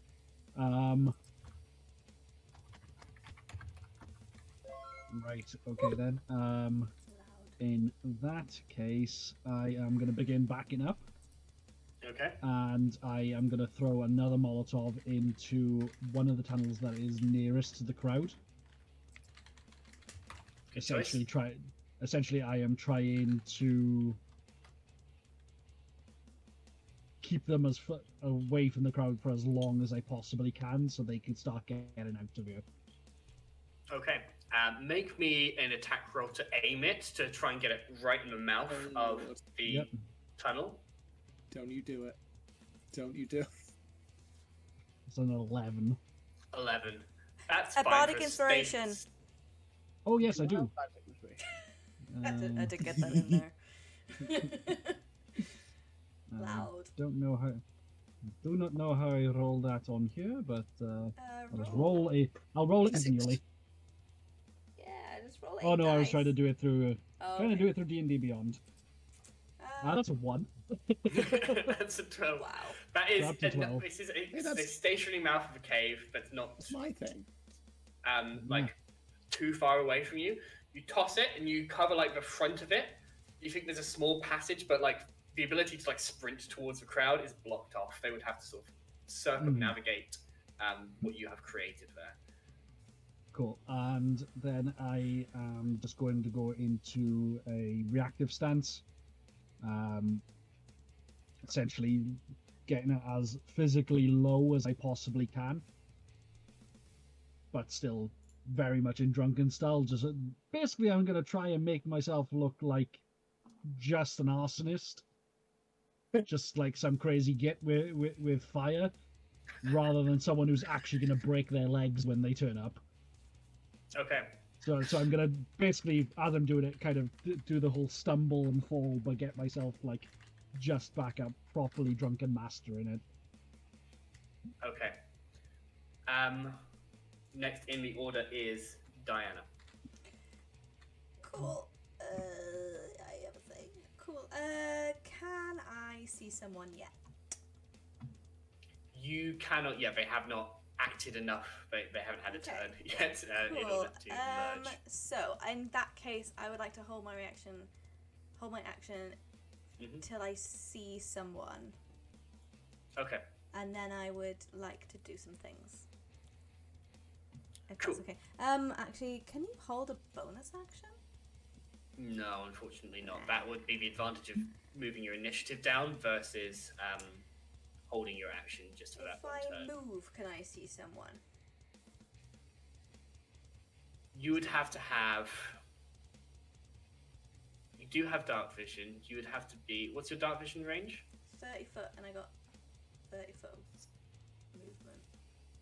Yeah, so you're on the stage at the moment. It would take you 30 foot to get to the other side of the crowd, and they would then be at the very shortest 45 foot away from you. So I don't believe so unless you dashed, then you might be able to get close enough to see them. It's a weird theatre of mind thing, but... I mean, I don't know if this is possible, but I was going to crowd surf for them to help me. That get me is there. an option. I'm going to say it's slightly harder because the panicking is setting okay, in. that's fine.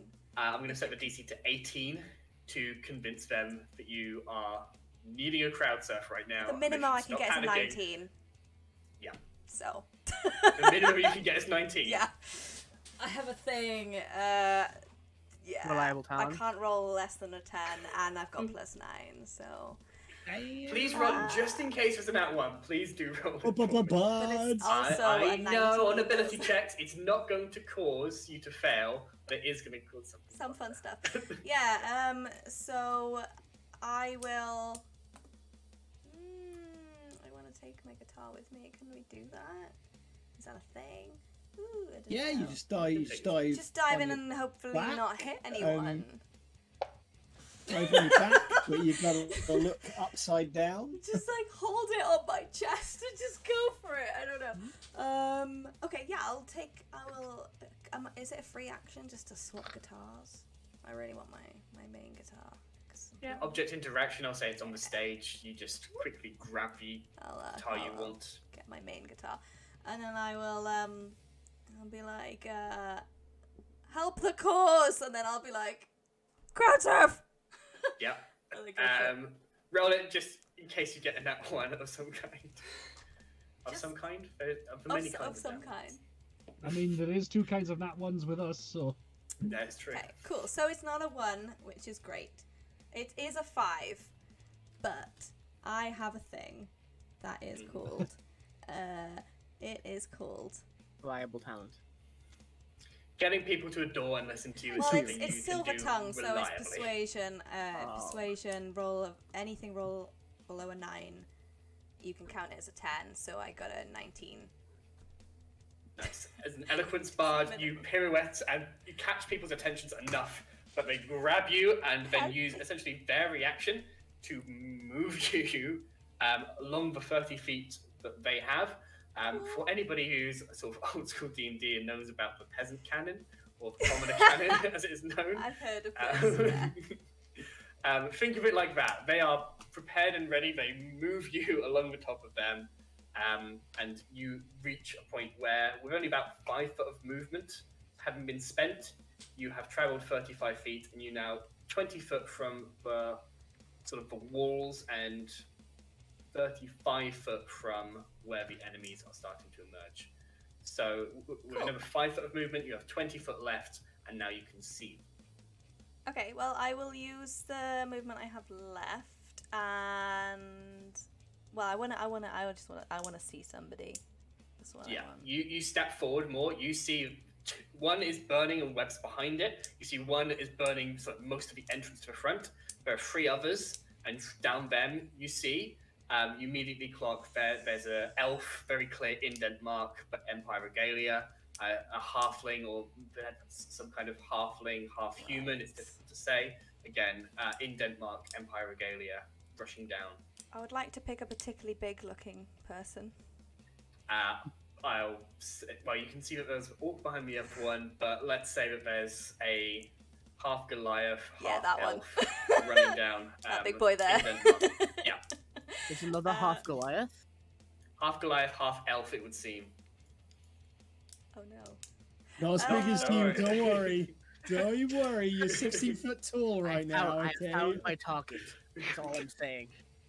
Okay, so as all of this happened in less than 6 seconds, obviously, and then with my bonus action, then I would like to where is it? Unsettle somebody. Okay. As a bonus action, you can expend 1 use of your bardic inspiration. Choose a creature you can see within 60 foot. Roll a bardic inspiration dice. Actually, 1d8. Oopsies. The creature must subtract the number rolled from the next saving throw it makes before the start of its next turn. Okay. So I will write down that the Goliath elf. You could just roll it because next I'm gonna do a thing. Okay. Well, I'll roll it as they make. I'll roll it as they make the save. Cool. Then I would like to cast Enemies Abound. Reach into the mind of one creature you see and force it to make an intelligence saving throw. A creature automatically succeeds if it's immune to being frightened. On a failed save, the target loses the ability to distinguish friend from foe. Mm-hmm. Regarding all creatures it can see as enemies until the spell ends. These guys have a base intelligence of... I'm not going to tell you. Cool. What's your DC? Oh, good question. 14. And roll. Okay. Please roll that d8 to a minus. Cool.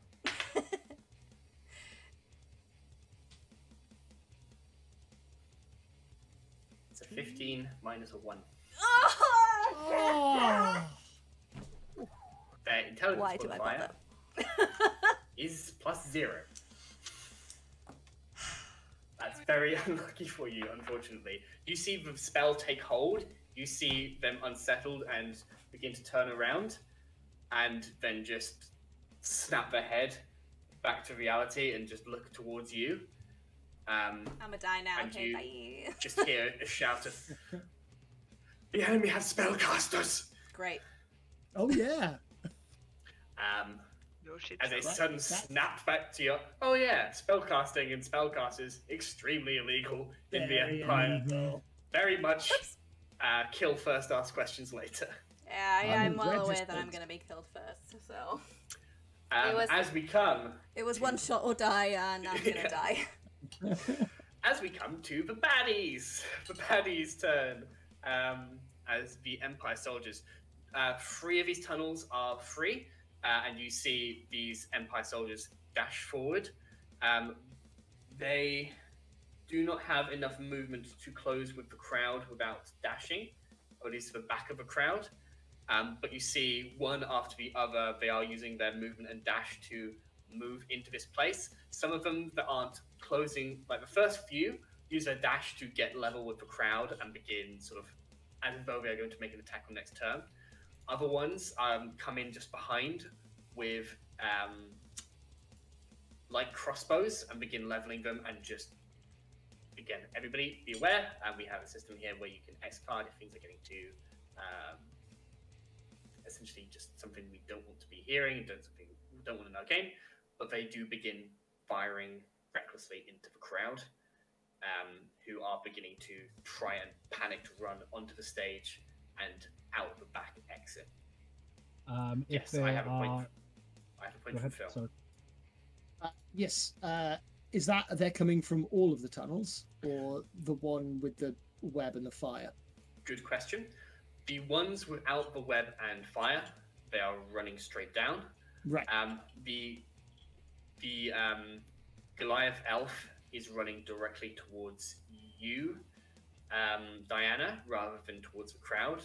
And you see that there is one individual who's coming with them as well.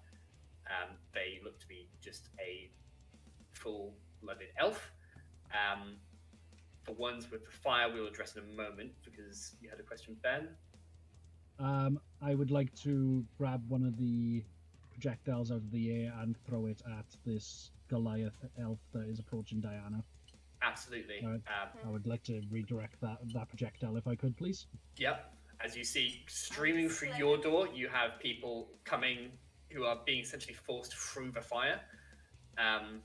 But there's only a couple that make it because the web behind them is blocking it. You see one of them burning, try and launch the arrow towards Diana, and you try and grab it from the air. Give me that roll. I love this. So 16 to catch it. And I have to roll damage, don't I? For so it's d6 plus. Correct. Yeah, just explain what this Yeah, monk you shit you is. definitely catch it. Yeah. So as a monk, I have either deflect missiles or deflect missile attack. So I can either deflect it and mitigate it for a d10 plus 7, or I can grab it out of the air and redirect it back at a different enemy if I so choose. Mm-hmm. So then I roll my damage, which is a 5 damage directed at that Goliath elf. Okay. I was trying to get towards my friend, and I am gonna, if I can, because I'm so short, I'm gonna get it in this motherfucker's thigh. Yes, you leap into the air, grab this missile as it is traveling through, spiral, and launch it behind you before you land, and it buries itself into the fire of this Goliath as they are running towards Diana. And you watch them sort of buckle to their knee, but they continue to step forward.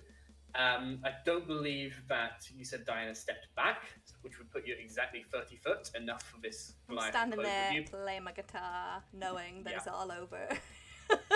None of the other friends are going to get to you, but they are going to try and attack you. That is a 19 to hit. Oh yeah, baby. Yeah. You're going to take 5 points of slashing damage as they draw this Fantastic. short sword across. Short sword? No, scimitar, Ow. sorry, slashing. Ow. The second attack is only a 9 to hit. Oh no, that would nope. That's a miss. So that one you manage to duck out of the way in time as they are trying to attack you. I'd like to just move my guitar out. Just a whoa. Yes. Yeah. Get that This out is of the way. guitar. Does not break the merchandise. No. Does not break the money market. Just a scratch. Scratch is fine. Don't break it. But that is the apart from that, there are those that are running through and firing. One is going to attack you, Zeke. One runs through the fire, takes 4 points of fire damage as they do so, and is on fire, but is still going to try and attack you. That's fine. That is a 23, followed by Hits. a 12. The second one doesn't hit. Okay, you take 7 points of slashing damage. Mm-hmm. As this burning orc, the one you saw with Horace in their grasp, Horace no longer being held. Whatever happened on the other side of that fire, it's not quite clear. But they are slashing away at you whilst burning. Their friend standing behind the fire, trying to level shots. Apart from that, most of them are going into the crowd. You hear this sound. It's probably be Diana who hears this sound, not just of the sort of chainmail, but this recurrent clumping of heavy plate is coming from one of the tunnels. You can't see anything yet at the end of your dark vision, but something is coming. And the other thing to notice, everybody who's running here, everybody is firing. It's very obvious and immediate to all of you. They are all indent soldiers. Of course they fucking are. They were clearly the ones that they sent down first. Yep. They have no idea what they're doing. It's fine. Last to act in this round on a nat 1, Osnemesis. Oh, I rolled an 8. Oh, yes, sorry, I missed you there. I like you. Yeah. I do apologise. So- My bad. But can I free action just to highlight very quickly? Yeah. Highlight. Kill this big fuck. You look at Halite, it's just tears streaming down his face as he's watching the crowd fall. Oh baby, it's okay. Halite is an devout follower of Osnemesis, but more importantly, he's fueled by the energy of the crowd. It literally fuels his powers. Yes. So, watching this, something snaps in him, and you see lightning start fueling up his arms, brighter than you've ever seen it before. He looks at Zebi and Osnemesis. Osnemesis! Get everyone out of here! We'll hold them off! Splitlick, show everyone where the tunnel is! Xena, heal the injured! And Halite is gonna run. Oh, how far along is the crowd? How wide are they? You are There's a- 16 foot tall. There's a 30-foot It really gap. doesn't matter, does it? You can make an 60 athletics check. I No, don't think you what's your standing? Yes, What's 80 foot your of movement. 16 feet. You have maths. What is your strength score? It's 16.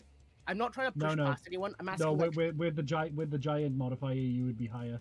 Sure. It doesn't increase your strength score. I am going to say in this moment that you can make an athletics check to essentially double your long jump, which would be 16 feet, and become essentially the distance of a crowd at this point. so you want my athletics? Athletics check, please. You are in giant might form, so you have advantage on these strength checks. It's 21. 21, yeah. You launch yourself. There is like a tail end of a crowd that disappears behind you. A couple of seconds earlier, and they might still have been underfoot. They are behind you as you land with a heavy boom that shakes the entire cavern as everybody is watching. As far as they know, a full-blooded giant just standing in the middle of this cavern, protecting the crowd. Halite will roar so loud that even the soldiers at the very back of the tunnels can hear him. And then he's going to lay down. And he's going to form a C shape. He's going to form a wall so the entire crowd is completely blocked off by the fire, making sure they get out safely. He's basically human shielding himself for the crowd. Okay. That's amazing. Like, I don't. That's why I asked before. I don't know how long they are, but I can cover 16 foot from my top to my head, from my toes, and I can stretch out my arms. This is why I am in love with this man.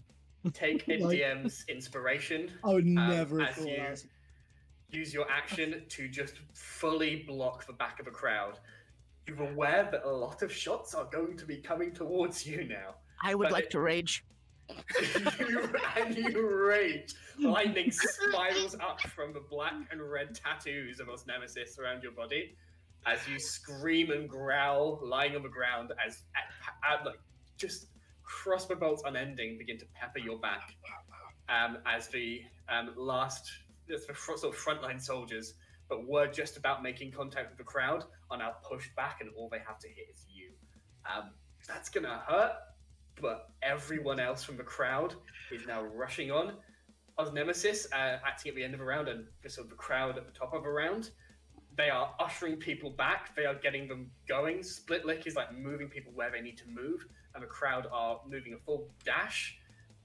They are essentially off of the map at this point. You can see not everyone has made it, but the vast majority of people have made it, especially with what you guys have done. There's only like a few straggling injured people left, and you look as Zebby looks up towards you guys. Hal, you've got aid from some nice Halite, person. you have been awarded aid for your heroic actions. Yay! Hey, baby, you're still alive. Nice! With your order, like, get them out of here. Seeing that the crowd are out, there is this brief moment of fire in Zebby's eyes that Thul's just turns into a raging inferno. You can see he's not going. He's not going to leave you here. This is the fight that he's wanted, and this is the fight he is taking.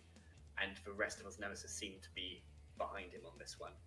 They are rushing up. You see they are firing shots towards the oncoming onslaught. And this is at the top of this round. You realise there just doesn't seem to be an end to the soldiers at current. There's one that's blocked off by web, and they are beginning to slash and cut their way through the web. But at the top of a round, Badger, would you like to use your reaction to use your action for something at this point? You are sort of on the stage. I would say you're sort of helping usher people onto the crowd, but you can use your action before it comes back to you. So there's no civilians left, yeah? Any civilians that are left are injured and making their way, and will be out soon. Yes, essentially the civilians have been removed from the situation. Okay. I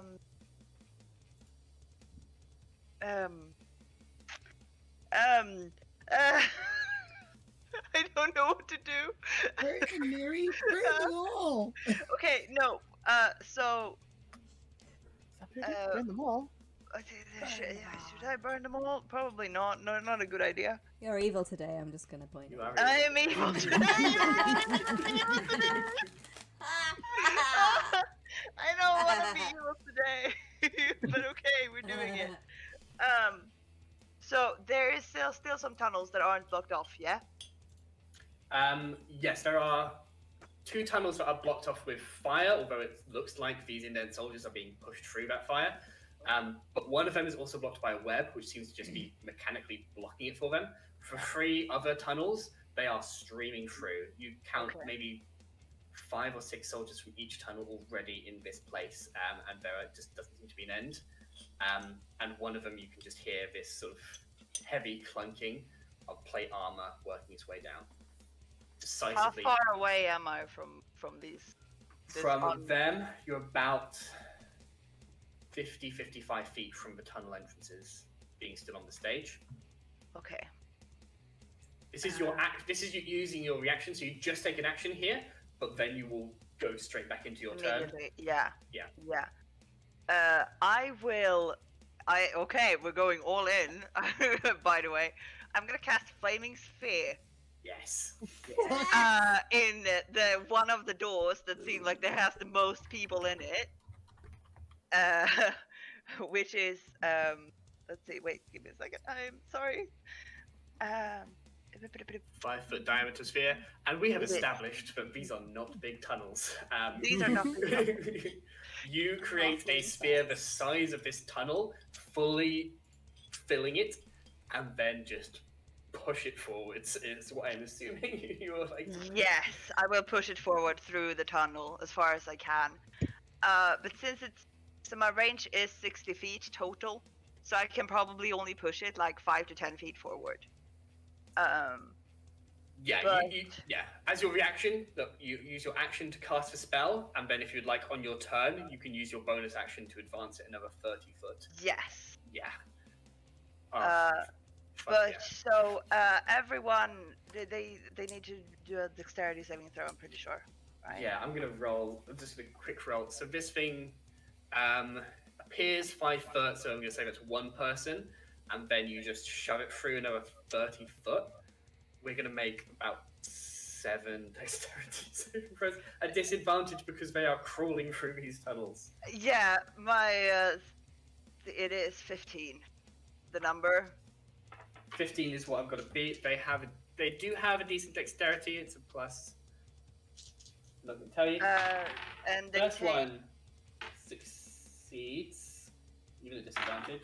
Second one fails. Fail. Fail. 5, Succeeds. 6, Fail. 7. Okay, so that is 2 successes. Please roll for damage for your flaming sphere. Okay, so the ones who succeeded take the half of 1d6, which would be 4 in this case. Okay. So I rolled 2d6, which is the total damage. Okay. 8 total. Right. The ones who succeeded take 4, and the ones who failed take the full 8. Yep. I am sorry. Oh, do not apologize one bit. You guys watch as this sphere rips through these people. You see the fire sort of go over and around them, and when it emerges the other side, most of them seem bloodied and like they're close to getting close to death. Some of them seem like they're okay, but just because they managed to tuck their heads down enough that it didn't burn their faces. Hal, is there damage we're missing here? I do apologize. Yes, I was asking if you said I got hit with a bunch of arrows, but you didn't actually give me a damage number. That was more thematically because they'd already fired into the crowd. But they are sort of leveling crossbows ready to launch a barrage at your exposed back. I see. Right. You still have an action on your turn. If you'd like to do anything else. But badges go again. Yeah. Right. We're Otherwise, you on can- initiative. I am okay. Yes. So yes, I used my bonus action to push it forward. Right. Yeah. Use your held action to cast it. It's your turn again. Bonus action, push it forward. Exactly. Essentially, quite quickly after the other, which is a genius move. Not planned out, mind you. You have your action and movement. You can once again choose to hold your reaction until... I'm going to ask for a trigger this time. Okay, yes. rather But than just... I will probably not hold it. Wait, maybe I do. Okay. No. I'm sorry. Dewey, you are up next. Just be aware. Is the big guy still standing? The big guy is still standing, yeah? Mm-hmm. But he got stabbed in the leg. Yes, but the Goliath elf has a pretty small, the trunk. pretty big. Yeah, he's got a pretty big crossbow bolt sticking out of his leg at the moment. Yeah. Okay. So first I will move. So I will move jump down from the station, move slightly forward towards everything that's happening. So I'm closer. Okay. Let's see. Wait. Let me double check if burning sphere was its concentration. Yeah. Okay.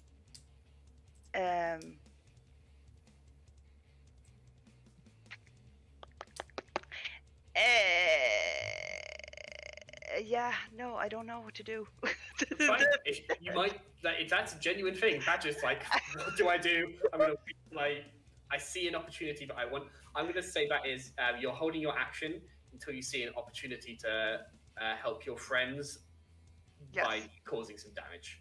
Yes. At an opportune moment. Okay. Thank you very much. I'm sorry. Dewey, you're up. Okay, right. These guys are all indents. There's no humans here, are there? So I have got my.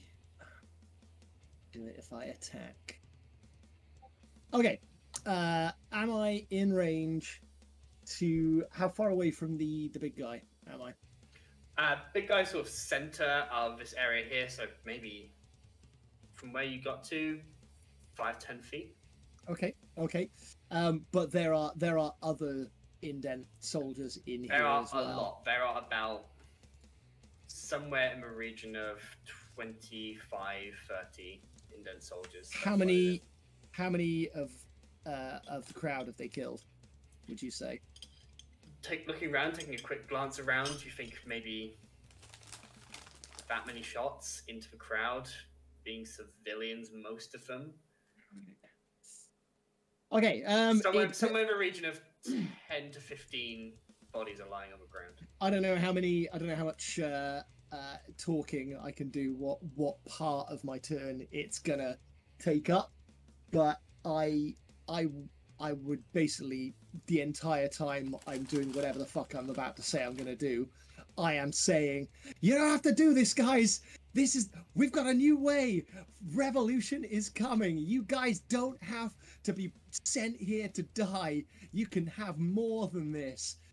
Just that kind of. Yes, yeah. As you're doing your action, make me a quick persuasion check. Oh God, I'm glad I didn't take proficiency in this. But 14. 14. Which is 15. That'll be with my plus. 15.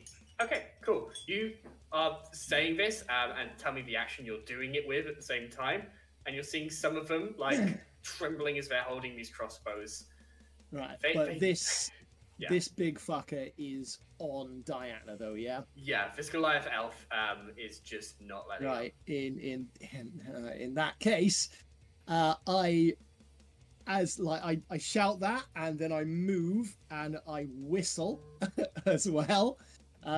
Nice I'm like, I can't whistle to save my life, but Dewey is one of those annoying fuckers who can whistle naturally, and it's like those dickheads in crowds that do that right behind you and deafen you. Hey, this is a fantasy game after all. You do you, Phil. Yeah. You live that high fantasy. And I'm gonna go in, and I'm gonna attack this big guy because he just took a chunk out of our lead singer. So short swords, which means because I've got the fighting feature that gives me when I've got two weapon fighting, so my AC is upped to 15 rather than the normal 14 for this. First attack is fucking hell.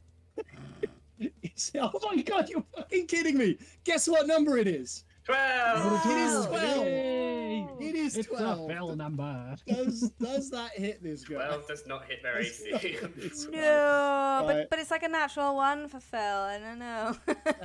Or a natural It is, 20. right. Each of your turns, you can cause someone to assist you immediately after you hit a creature. No, I can't do that. In that case, did all that talking, was that my bonus action, or do I get to offhand attack? I'm going to say you get to offhand attack. Because you're doing it as you're slashing into this guy. Fuck for that. 16. 16 is going to hit. Oh, thank fuck for that. Right. Okay, that is going to be a d6 for the short swords. 1. So that is 4 damage. Okay. It's okay because the whistle is basically, despite its size, just all the birds that are slightly embarrassed that they hadn't got to me in time to warn me of, it's literally your job, guys, to warn of people coming, 1 or 2, not just a fucking force.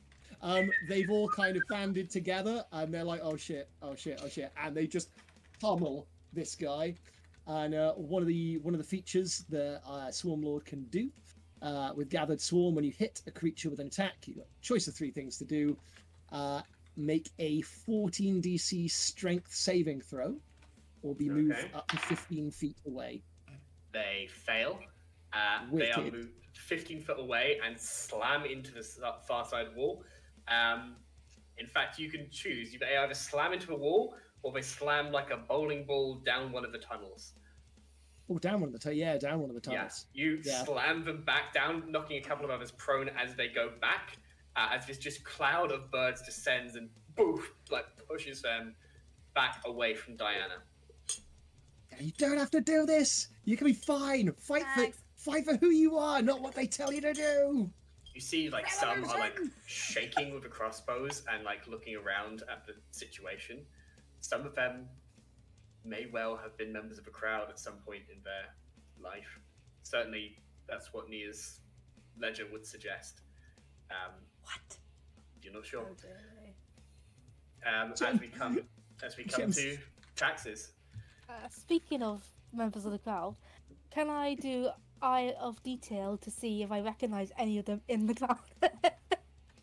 How does Eye of Detail work? Explain. So it gives me a bonus action to make a perception check. Okay. Yeah, make a perception check. That is a 11. You definitely recognize a couple of faces just by the fact that they have tattoos that are badly disguised by the helmets that are on there, and you see that they are beginning to turn the crossbows around. But you know full well what it is like to be an indent, and you know that if they turn their weapons, it is a death sentence for them 100%. The fact that they are not already means that they know just how overwhelming these odds would be, and you can see that there are more soldiers pouring down, not just the nearly 30 that are already in this room.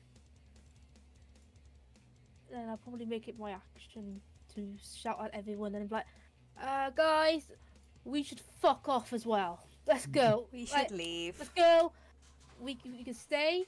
Well, we can't. Well, actually, you can't stay. You can go home if you want. You don't have to go home. But we're fucking off, okay? Let's go.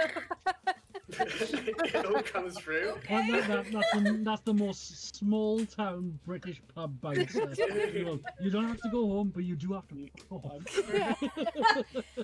You know that place that we said we should meet? Let's go there. Let's go there. You don't have to go home, but you can't stay here. Retcon that place. The safe house. Let's go there. In response to that, you see Zebby say, "They want us! Get out! Take the rider!" No. No. Not a chance, mate. Not after last time. Should we all just harmonise the word no?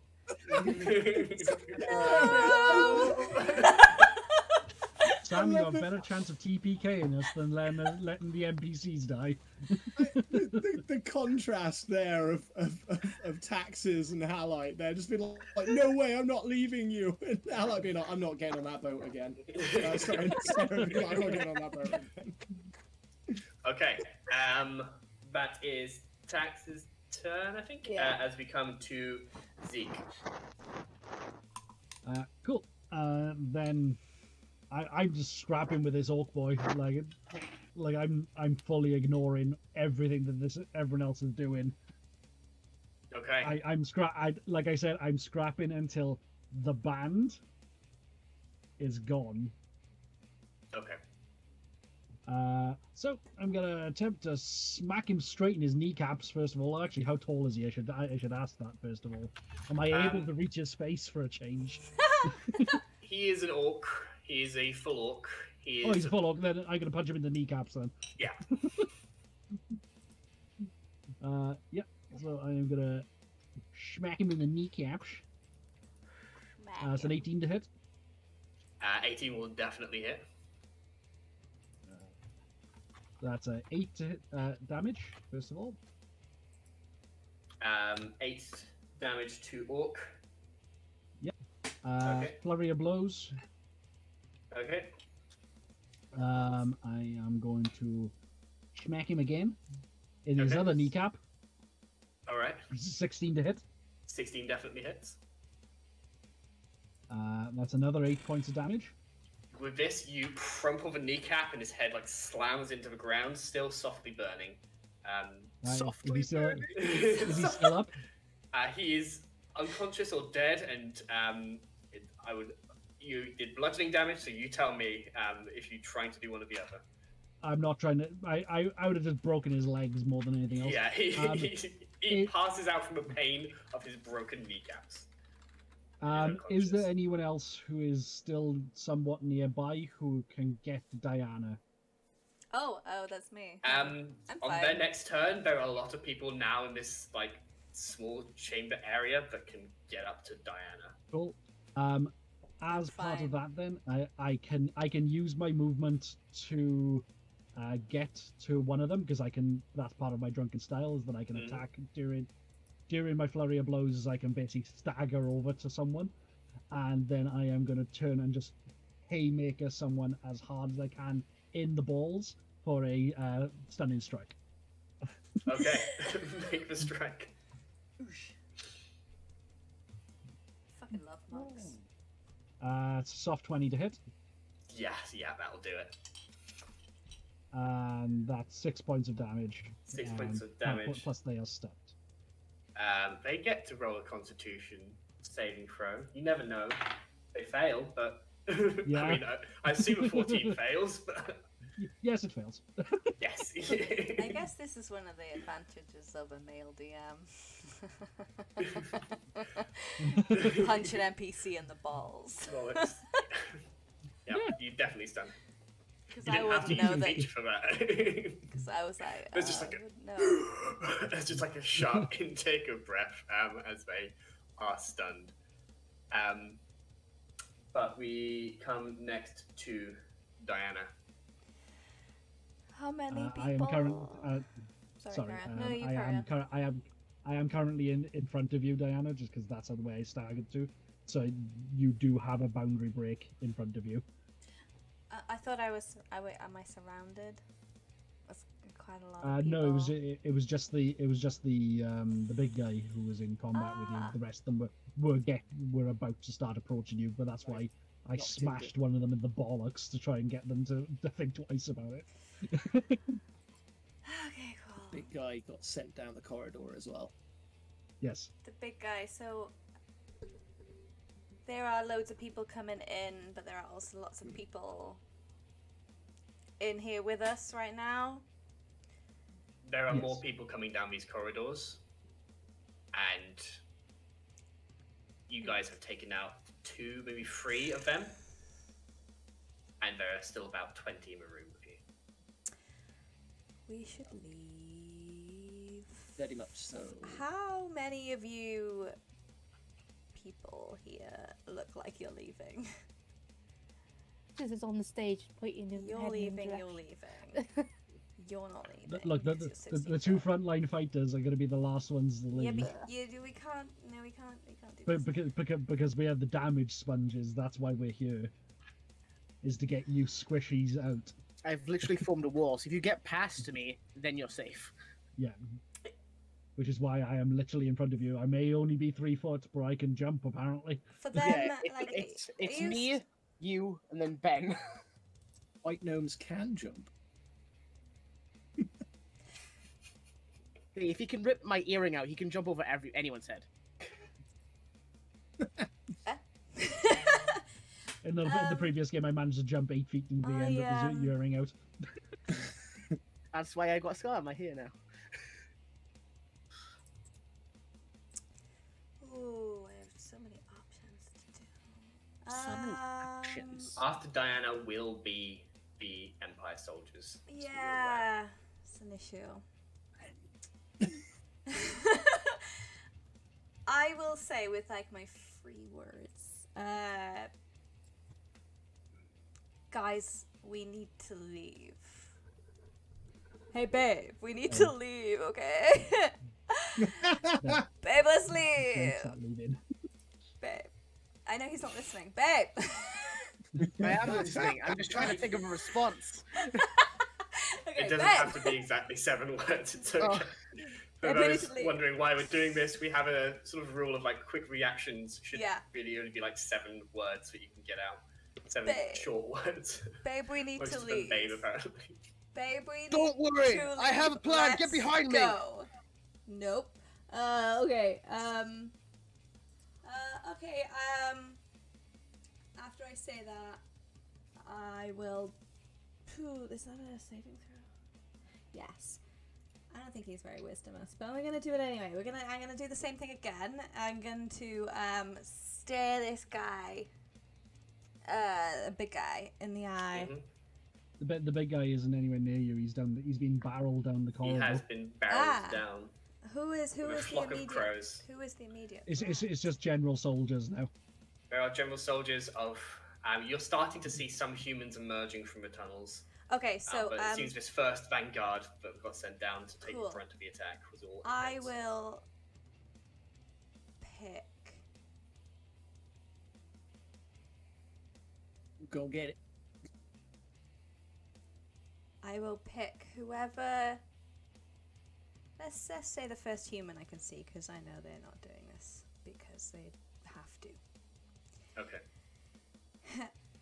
And I will. Yeah, I was going to do something really fun, but I'm going to do this instead. I will do basically the same thing I did before. So, the unsettling words. Mhm. So the 1d8 for the saving throw. Okay. And I'm gonna roll that off now. yeah. So that's gonna be 3 off of whatever saving throw they make next. And I will do enemies abound again. That is absolutely a failure. Yes. Their eyes glass over and they just look towards everyone around them, and they look like they're like near the front of the tunnel as one of the humans. Yeah, They that just one. turn around and just begin, like, everybody behind them is confused. You've essentially blocked a tunnel as this confusion and panic as one of the humans is starting to attack their fellow humans in this tunnel. Yeah, so that's hopefully stop them for a few rounds. Then I will start running towards the exit at the back. Okay. Let's leave. The foes have one big old target, Say and pass. they're going to fire most of their shots towards them. What is your AC? My AC is 19. Come and get me. Okay. I'll do that then. No fear. Not in the slightest. If I die for a good cause. God damn it. We're on literally the Miss. first Don't episode. die though. Yeah, good session. Please don't die. Babe, don't die. What the hell? Crit. Miss. Yeah. We're not using that dice anymore.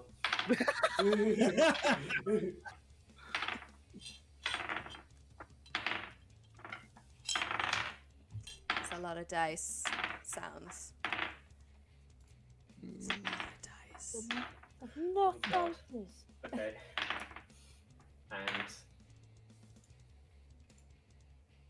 17. Fuck. Okay. So 2 crits, 1 normal hit. As a barrage of arrows go towards you. That is going to be a total of crit is that's 10 points of damage for 1 crit. That's piercing damage. 9 from so that's reduced to 5. 9 from another one, so it's reduced to 5. No, reduced down to 4. So total 4. And then the last one is a 9 on the dice from the non-crit, with only 1d6 plus 3, makes another 4 points of damage. They fire, and there's just this sound of sparking and like flashes of light as they just flash off of your arm. And no, it's not even your armor, is it? Because it's just skin. Just your skin. I flex. You flex, and a lot of this, almost like part of your ancient stone giant heritage comes through, especially like ting, ting, ting. And even what stuff that sinks in, only sinks in an inch and then falls back out again. The only like occasional one, like one hits right on the spine enough that you feel like a real pain there. Another one catches a blood vessel, and just you see like a big spray of blood as a vein is burst. One just about manages to poke through the skin enough to embed, but not a critical kind of damage. The majority of these shots go towards you, but there's still 1 shot towards every other member of the party that they can see, which is everyone. So 1 shot towards Diana is going to hit, I believe, on a 22. Reaction. Yes, you can use your reaction. You are trying to beat 7 points of damage. I have a run 30 foot away, though. It's a crossbow bolt. Light crossbow. Would running 30 foot away would make it, which get past me, my wall. I would let her pass. Yes, and she's technically smaller than me, so she could move through my. She would essentially be onto the stage at this point. They would still have a shot, which would give you a plus, like even that would give you maybe half cover, which would give you +2 to your AC. Would a 20 still? Would a 22 still hit you with +2 AC? Okay. I also rolled a 22 for the deflection. Damn. Okay. Do you have to use your reaction to reduce the damage, and that means you catch it and then you throw it?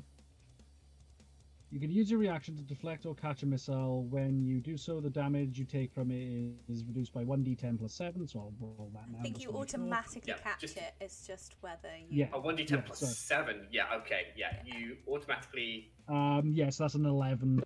Catch it, 22, you throw it back, return to sender, or any number of them if you wish. Return to sender, 7 points of piercing damage as I just sling it straight back. Yeah, you see one of the ones that have been burned up by badgers. Fireball is flaming sphere. Have to be specific in D&D.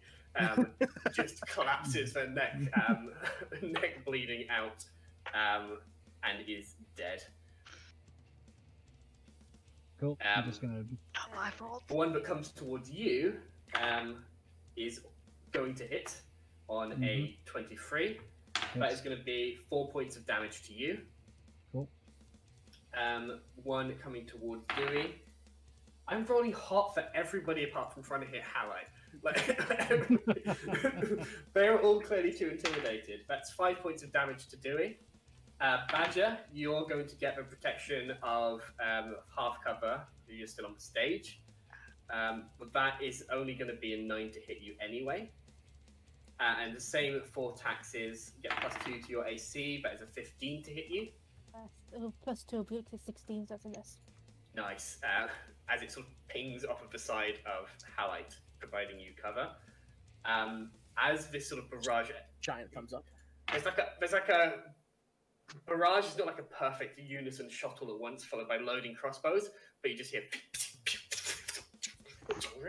as there's the sound of crossbow strings being pulled taut again, and then above it all, this clumping sound of plate metal As Okay. stepping through one of the open tunnels, you see a figure clad head to toe in plate armor, lifts up a visor as dark black hair spirals from her shoulders, and she looks towards you.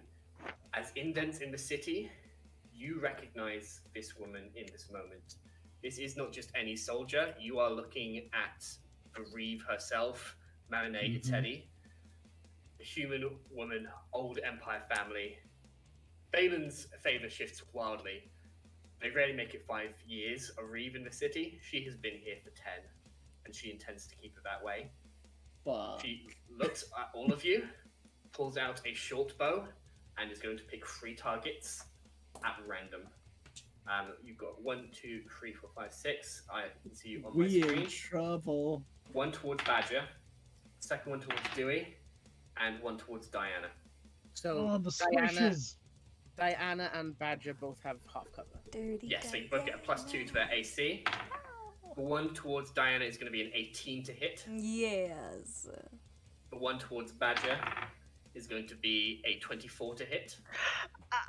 And the 1 towards Yes. Dewey is going to be a 16 to hit. Oh, fuck yeah, that's enough. Yeah. I mean, to be fair, she's commander. She picked her shots well. I can't say. Yeah. Yeah. She's very good. There's nothing random 3 of about them. the shot she took. You Yep. each take 21 points of damage. Oh my god! I would like to say that I am dead. Fully dead? Or unconscious? Down or dead. How do you do this? You know? You'll take your full health plus half. Yeah, but- 0 plus your entire health again will take you to... yeah, then I'm not dead. Full Dead. dead. I am very much down. Very, Oh very boy. down. As you see her put the short bow on her back and continue just walking towards you, reaching instead for the great sword that is resting there. That is their turn. As Osnemesis jump off the stage, you see Zeri jump over Halite. Yes, sorry, I do. You are on there. I need to underline you. Halite, you are first. He's not I just like- cover. As you can see that Zebi is running forward as if he's doing something. Halite stands to his full height and looks at Zebi, tears in his eyes. Zebi, please. This rebellion is you. You need to stay alive to keep it alive. Take Diana to safety, please. And he turns around. Benalicia! No, we've lost the plan. We killed him. We killed him. Oh no, we killed the DM. Oh no. He's back. He's back. He's back. Okay. Doran, you're the DM now. Quick, do something. Very good. Good job. Clarifying, Discord is great. And there are other services available as well. Oh my goodness. Twice. There we in one go. night. We're back. What was the last In thing that you did? incredibly emotional moment. We broke That you. is It's The fine. most amazing timing for that to happen. What was the last thing you heard, Sam? You saying to Zebi, you cannot die here, this rebellion is you. This rebellion is you. If it dies, you die. But the other way around. Fuck! He actually messes up his words. Aww. Please! Can I roll like a persuasion, anything for that? Yes, you can.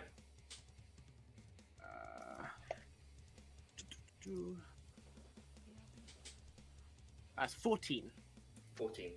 You see that the single tear that was streaming down his eye is back in floods. His perfect eyeshadow is all over the place. As he says, "Rebellion lives. And it lives with you. Get to Harling's Rest. Keep the fire burning. Don't let it go out." And he, on his turn, looks like he's about to do something. Anything else on your turn? Oh, I don't know. I might have changed it now. Gonna be No, exploding. he wouldn't listen, I don't think. Halite is going to turn around. Dear Benalicia! You have this last warning! Retreat now, or I'm collapsing the tunnels! And he's going to raise a fist and slam it down, trying to collapse the entire area. Make me And I guess this would be athletics. Actually, I'm just gonna say this is a straight strength check. This isn't a test of your athleticism. This is a test of just how much force you can put into the ground. Can I? As an aside, Doran, you still have your aid, which means you. It's gone. Thank you for the aid. It completely erased an entire natural 20 to hit me. Oh, did it? Okay. So yeah, thank you for that. That's Nice. As an aside, can I use my bonus action before I did that? What would you like to do with your bonus action? I just like to activate a rune. Yes, yeah. So one of my gauntlets glows and ice appears on my arm that's about to slam down, and I have +2 strength Nice. now. I've activated that. And I slam down, it's just a strength check, you say? Just a strength check. You do get advantage from Giant's Might. And you're just... So, 23. 23. There is a boom as you collapse your fist into the ground, and there is a shake around. And for a second, the entire battle goes quiet as people are looking up at the ceiling, hearing like cracking, crumbling. It seems to hold for a second, and when you see one tunnel begin to collapse on the side, and there's a scream from whatever soldiers were in there. The others look like they are.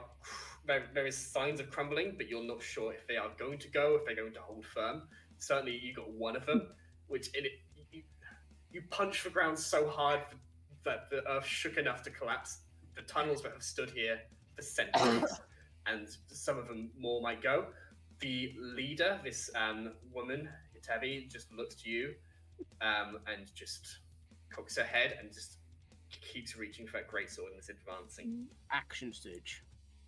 Okay. With my action, I would like to pick up Dewey, Diana, Zeke. Don't worry about Don't it. need to grab me. Don't need to grab me. You don't need to grab Doran. You don't need to grab me. Well, if I'm allowed to, I will. No, you don't need to grab me. Okay. Okay. And you know they I should. have- You I have my would full know that action. you would Yeah. know you don't need to grab me. Full action, lift them up. Same Movement, even at half speed, you make it to the backstage area. You see the Rapid Rider is there and ready. As we move by Zebby, I'm just gonna look at him, rise like the phoenix, and I just leave. He will step forward into the space that you were. The rock dust crumbling around him. He says, "I like the habit of burning things. It's really become a moniker." And he just launches a wall of fire as he screams an aria into the crowd. You see a lot of them begin to burn and are pushed back, stepping forward, like dragging the greatsword behind them. Now you see Reeve Itabi just walking towards him still. You see Yesley rush up, jump, and launch herself towards Itabi, just smacking down with these essentially clubs, but modified to the point where they have the weight of a great club behind them, just slamming into her. Some blows are deflected by the great sword. Ones that do connect seem to sort of cut her the knee a bit. Not enough to really slow her down, but are doing something. You see Senna holds her action as she channels like divine healing magic and rushes towards Diana. She is going to use a 3rd level Cure Wounds on you, which I believe is 3d8. Yep. She heals you for 14 plus her Wiz modifier. She's going to heal you for 18 points of healing. Oh. Nice. And then turn to her bandmates and start rushing towards them. And you watch as Barnasta, for the first time you've ever seen, walks faster than it's not a run. It's not a run. It certainly walks faster. It has pace. Is dragging the base axe alongside him, runs into a leap, and as he does so, cuts a swath, and you see some kind of magical energy ripple out from Blade in a sort of cleaving arc towards the others. And almost as he's doing it, he twists the blade, and you see this frost erupts over a couple of the mouths of the tunnel that they are immediately trying to get back down. Behind the stage, as you arrive, Halite, there is a quick hand gesture from Splitlick, who looks towards Project Rapid Rider. Just, she's all yours. Yes. Because As we're going through the initiative, Badger, would you like to do anything as you are at that point? Yeah. Yes. It's okay. So Diana got healed. Mm-hmm. A little bit. Are they She did my- looking stable enough that I can not worry about them right now? She's in my arms. You see all of her wounds appear to have closed enough. She certainly looks beat. I can't remember Diana's exact hit points, but certainly looks beat, but not down a lot anymore. better. Yeah. A lot better.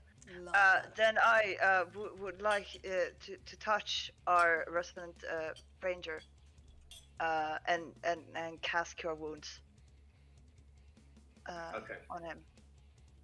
Okay. Oh. Would be D8 plus 4, so that is 10 hit points. Okay. 10 hit points back to Dewey. Yes. You have seen the Rapid Rider before. It is a craft that can just about carry all of you. You might need to stop being 16 foot to get onto it, but apart from that, but then you would need to do that to get out of the tunnel anyway. It's true. Anything else on your turn, Badger? No. As you load up. I ready? would have lost concentration when I was moved by the Fair. large guy.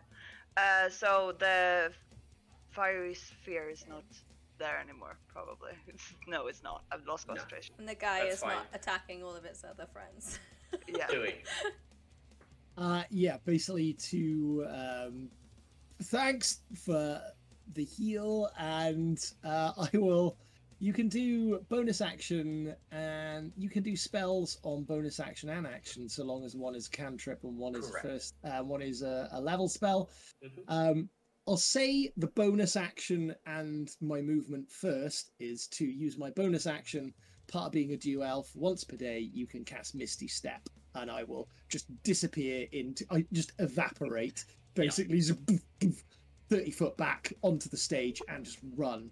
But the action that I do first Mhm. is to cast a cantrip that I have as part of being a Swarm Lord, is Mage Hand. Okay. Mhm. A large hand going like this, directly in the face of the Reeve, and it will float and move around her face as she's menace. You know, she is the most intimidating fucking BBEG kind of boss, advancing on our fucking heroes, the Osnemesis band, but kind of killing her intimidating vibe is just this annoying little hand that's just like, yeah, fuck you. For the you." podcasters, he is flipping the bird. I'm putting up my middle finger. I am flipping the bird because fuck this fucker. Revolution. Ben, is He's Zeke flipping the doing bird. something at the same time, Ben? Yes, so as he is doing this, I'm going to use my action to throw the unlit Molotov at her Okay. because I want to coat her in alchemist fire. That is 20 foot impact. Make a ranged attack against the creature or object, so please make that ranged Yeah. attack. Oh, please. I am going to do this in person because I trust these dice. Don't betray him. I will say the AC you're trying to hit is 18. That's a 24 to hit. You coat her plate armor along the right hand side with this burning fire. You can see she's already walked through this wall of fire. She's still grimacing and gritting her teeth from that as just all along her side, continuing to burn. This is chemical fire. It's different. Oh yeah. Yeah. That's And gonna then- leave a mark. Yes. And then as she goes to do that, because I'm going to hope that she's going to look at me, I'm also going to flip her the bird. And then I'm going to use Step of the Wind to catch right up to Dewey. Because I have 35 feet of movement, I can Step of the Wind to double that. And then I am literally just going to grab Dewey by the ass cheeks and basically just push him forwards. It's like, it's very funny, get out. Yep. And there is a moment where the middle fingers are raised. You grab it, you push his ass cheeks. They disappear into a mist for a second, and it's all yanked you forward, almost like the sort of lack of space like slipstreams you a little bit as you are running towards Taxes and Diana. I think we'll Taxes, Diana, and Halite. I think we will end with Halite's turn. Yes, please. Taxes. Okay, what I would like to do is make my way to the Rapid Rider. Mhm. Along the way, I want to grab as much like magical items I can, like like the little silent bombs and Very stuff like that. smart move. I was hoping. Yep. I'm going to say you are prioritizing. You're making a list in your head. This is priority. This. Yep. You can tell me afterwards what you grabbed based on this roll. Go ahead. What would this be?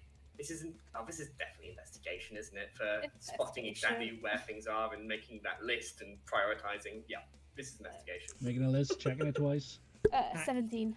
17. You managed to grab 3 things, 3 projects. We already have a list from our previous game. So there are buzzkills, there are one-sided relationships, there are encores, which are these essentially action surge plus Adrenaline 1 point shot. of healing, adrenaline shots. Apart from that, I will say that you sort of have your choice. You grab them. So I'll say you tell me what you grabbed and how many of each, and you essentially grab 3. Either a free mix and match kind of thing. Diana. Okay, so I wake up in Hal's arms, right? Could it be? I think so. Hey baby, hi! I had a crazy, like a really crazy dream. Oh fuck! Okay, it wasn't a dream. No. Shit. I would like to target somebody. Not the humans, cause what? But like the non-humans, somebody who may have looked like they weren't super into killing. Okay. Non-humans. There's definitely somebody that you all sort of clocked. This half-orc individual who had their crossbow aimed at you, and as you've noticed, they have had it aimed towards the crowd. They've had it aimed towards you, and the same bolt still sits in there. Then absolutely that person. I will quite innocently cast message Okay. to that orc. You almost use the copper wire of the guitar to send this message towards them. Nice. I didn't think about this part. You can tell me later, and we can save it for the next stream, or you don't have to tell the stream. You can tell me that Diana whispers a message to this individual and let me know what it is later if you There like. is a better way. Come and join us. Okay. Nice. And then I I will like- just snuggle up to the massive Yeah. muscles that is my boyfriend. Not that comfortable. They're literally rock solid. Yeah, but You it's see- okay. You see how, like, just before you get there, and you more actually hear behind you, the last of your companions arriving as the sounds of battle continue. I quickly look back, thinking of Horus and the Battle of the Bands and Zebi sacrificing his life along with the rest of Osnemesis. And then as we're running, I think back to our original plan in the first one-shot we did about how we were trying to replicate the Rapid Rider. And look at Splitlick, and I'm like, I'm sorry, you need to come with us. And I grab him. Make an athletics check. Yes. Oh shit! I should have done something. Athletics. That is a 26. You ain't You fighting are- that. You are 16 foot tall. He is maybe 2'3". you pick him up. He kicks. He does. He's not. I'll roll it. Nope, that's not a natural 20. You grab Splitlick, and he is watching with you as you set the engine going for a good 2 seconds. He's just watching Osnemesis before he turns and accepts. Yeah, this is right. He goes to the sort of cone-shaped input of the Rapid Rider, pulls out something from his bag, some kind of Magitech. What's the word I'm looking for? Artificer kind of, not quite spell slot, but how he still has spell slots. Punches it in, twists, and the engine roars to life as the propeller fans propel you forward out through the tunnels into sewer and along the Brenner River into the night. And that is where we're going to pick up next time. I hope you are all enjoying. I hated every second of it, thank you. Yeah, well, fine. Got rid of my most favourite NPCs. I told you I was going to kill more credit. I did say at the beginning. Before we go any further forward, Gemstone, your puns are absolutely on point. Yeah. We have someone in our Twitch chat whose puns have been just beautiful the entire time we've been playing. Yeah, so Gemstone Games, you're getting a proper shout out because goddamn, like, I have had to mute myself a couple of times so I'm not laughing actively down the stream. And those rhymes and those little bardic little quips, I was like, if I gotta steal these. Oh yeah. I can tell why you main a bard. If I wasn't filled with tears and dread, I would be laughing too. Right. Yes, that was awesome, Sam. Thank you so much. Thank you so much. I was so Very cool. welcome. I have plans for you, and that's how they start. If the plans were to die, then you almost got there. So. There you go, man.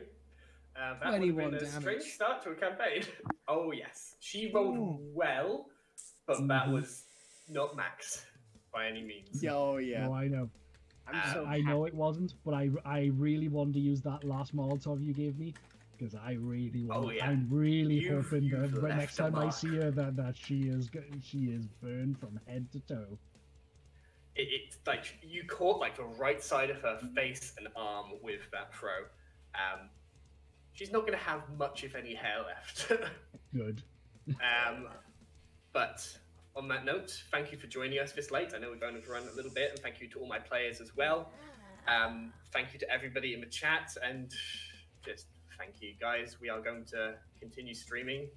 I hope you're enjoying Fumble, folks. Yeah. And I certainly am. This was a lot of fun, Sam. Great. Thank you. Thank you, Sam. Yeah, thank you, Sam. Thank you, everyone, for watching and listening. Yeah, thanks for and watching and catch you all joining in. soon. Can somebody put the Discord link in the chat, please? We do trying to have a find- Discord. Trying to We find out a do. link I one. can't do it because I'm streaming on Discord, so. everyone I am can see it. I am Have old dogs on and my don't know how to find the link Brilliant. because So- technology. Okay, no That's worry, fine. I'll do it, but bear I'll do with. it. It's fine. I've got it. I've got Thanks, it. Ben. Okay. Thanks, Cool. Ben. Thank you, Ben. I've asked Because in of several wine. places. I don't know how to make a link. Cool. We're going to raid now. A friend of ours called Kaz, the DM. I believe he is. His name's Kaz and he's a DM. He is. He is doing some art. Well, what do they do? I don't know. I They think do they art. do. Okay. He's doing some art at the moment. But yeah, yes, he's, thank you very he's much for joining us. super good. Let's go send some love to Kaz. Yeah, Yeah, say nice hi. on this raid. Join the Discord that's in the comments right now. Yes, please. Gemstone, come and join us. Yeah, Gemstone Yes, Games. Gemstone, please Thank come and you. join us. We want some more we of those absolutely puns loved and having bardic you. inspirations. So Hey! yeah. I think we just did. Hi. Yay! Hi, Gemstone. Hi. But yeah, we will. Thank you everybody for joining us. We will see you guys. Next week. Maybe tomorrow. Maybe tomorrow, definitely Friday. Sam. Yeah, yes. Yeah, more Skyrim tomorrow. I'll figure out when exactly, but it's happening. So we'll do tomorrow, not Friday. And then yeah, we will. So we got a Patreon. We've got a Discord, obviously. I forgot to do that. Yeah, sorry. Yeah, we've got the schedule that you can check out below and on Discord as well. So yeah, cool, that worked. It's a couple of days of September. September. Let's go. September. 2 more days. Two more days Days a left. bit. If y'all want to So that's sub. the money it allows us to buy rum. I've have first run out, so we've that'll be gained very viewers. We've useful. gained viewers in the outro somehow. And then we lost more. Plug until the sun comes down. We will. Anyway, enough of that. Let's go Cool. raid some peeps. Let's go. Let's go say raid. hi to Kaz. Rapid riders are raiding. Rapid Riders, say hi when you get there. Thank you everybody for listening, for watching. Check us out on YouTube, Facebook, wherever. And yeah, we'll see you next time on Fumble Catch you all folks. soon. Bye. Bye. Bye. Last time.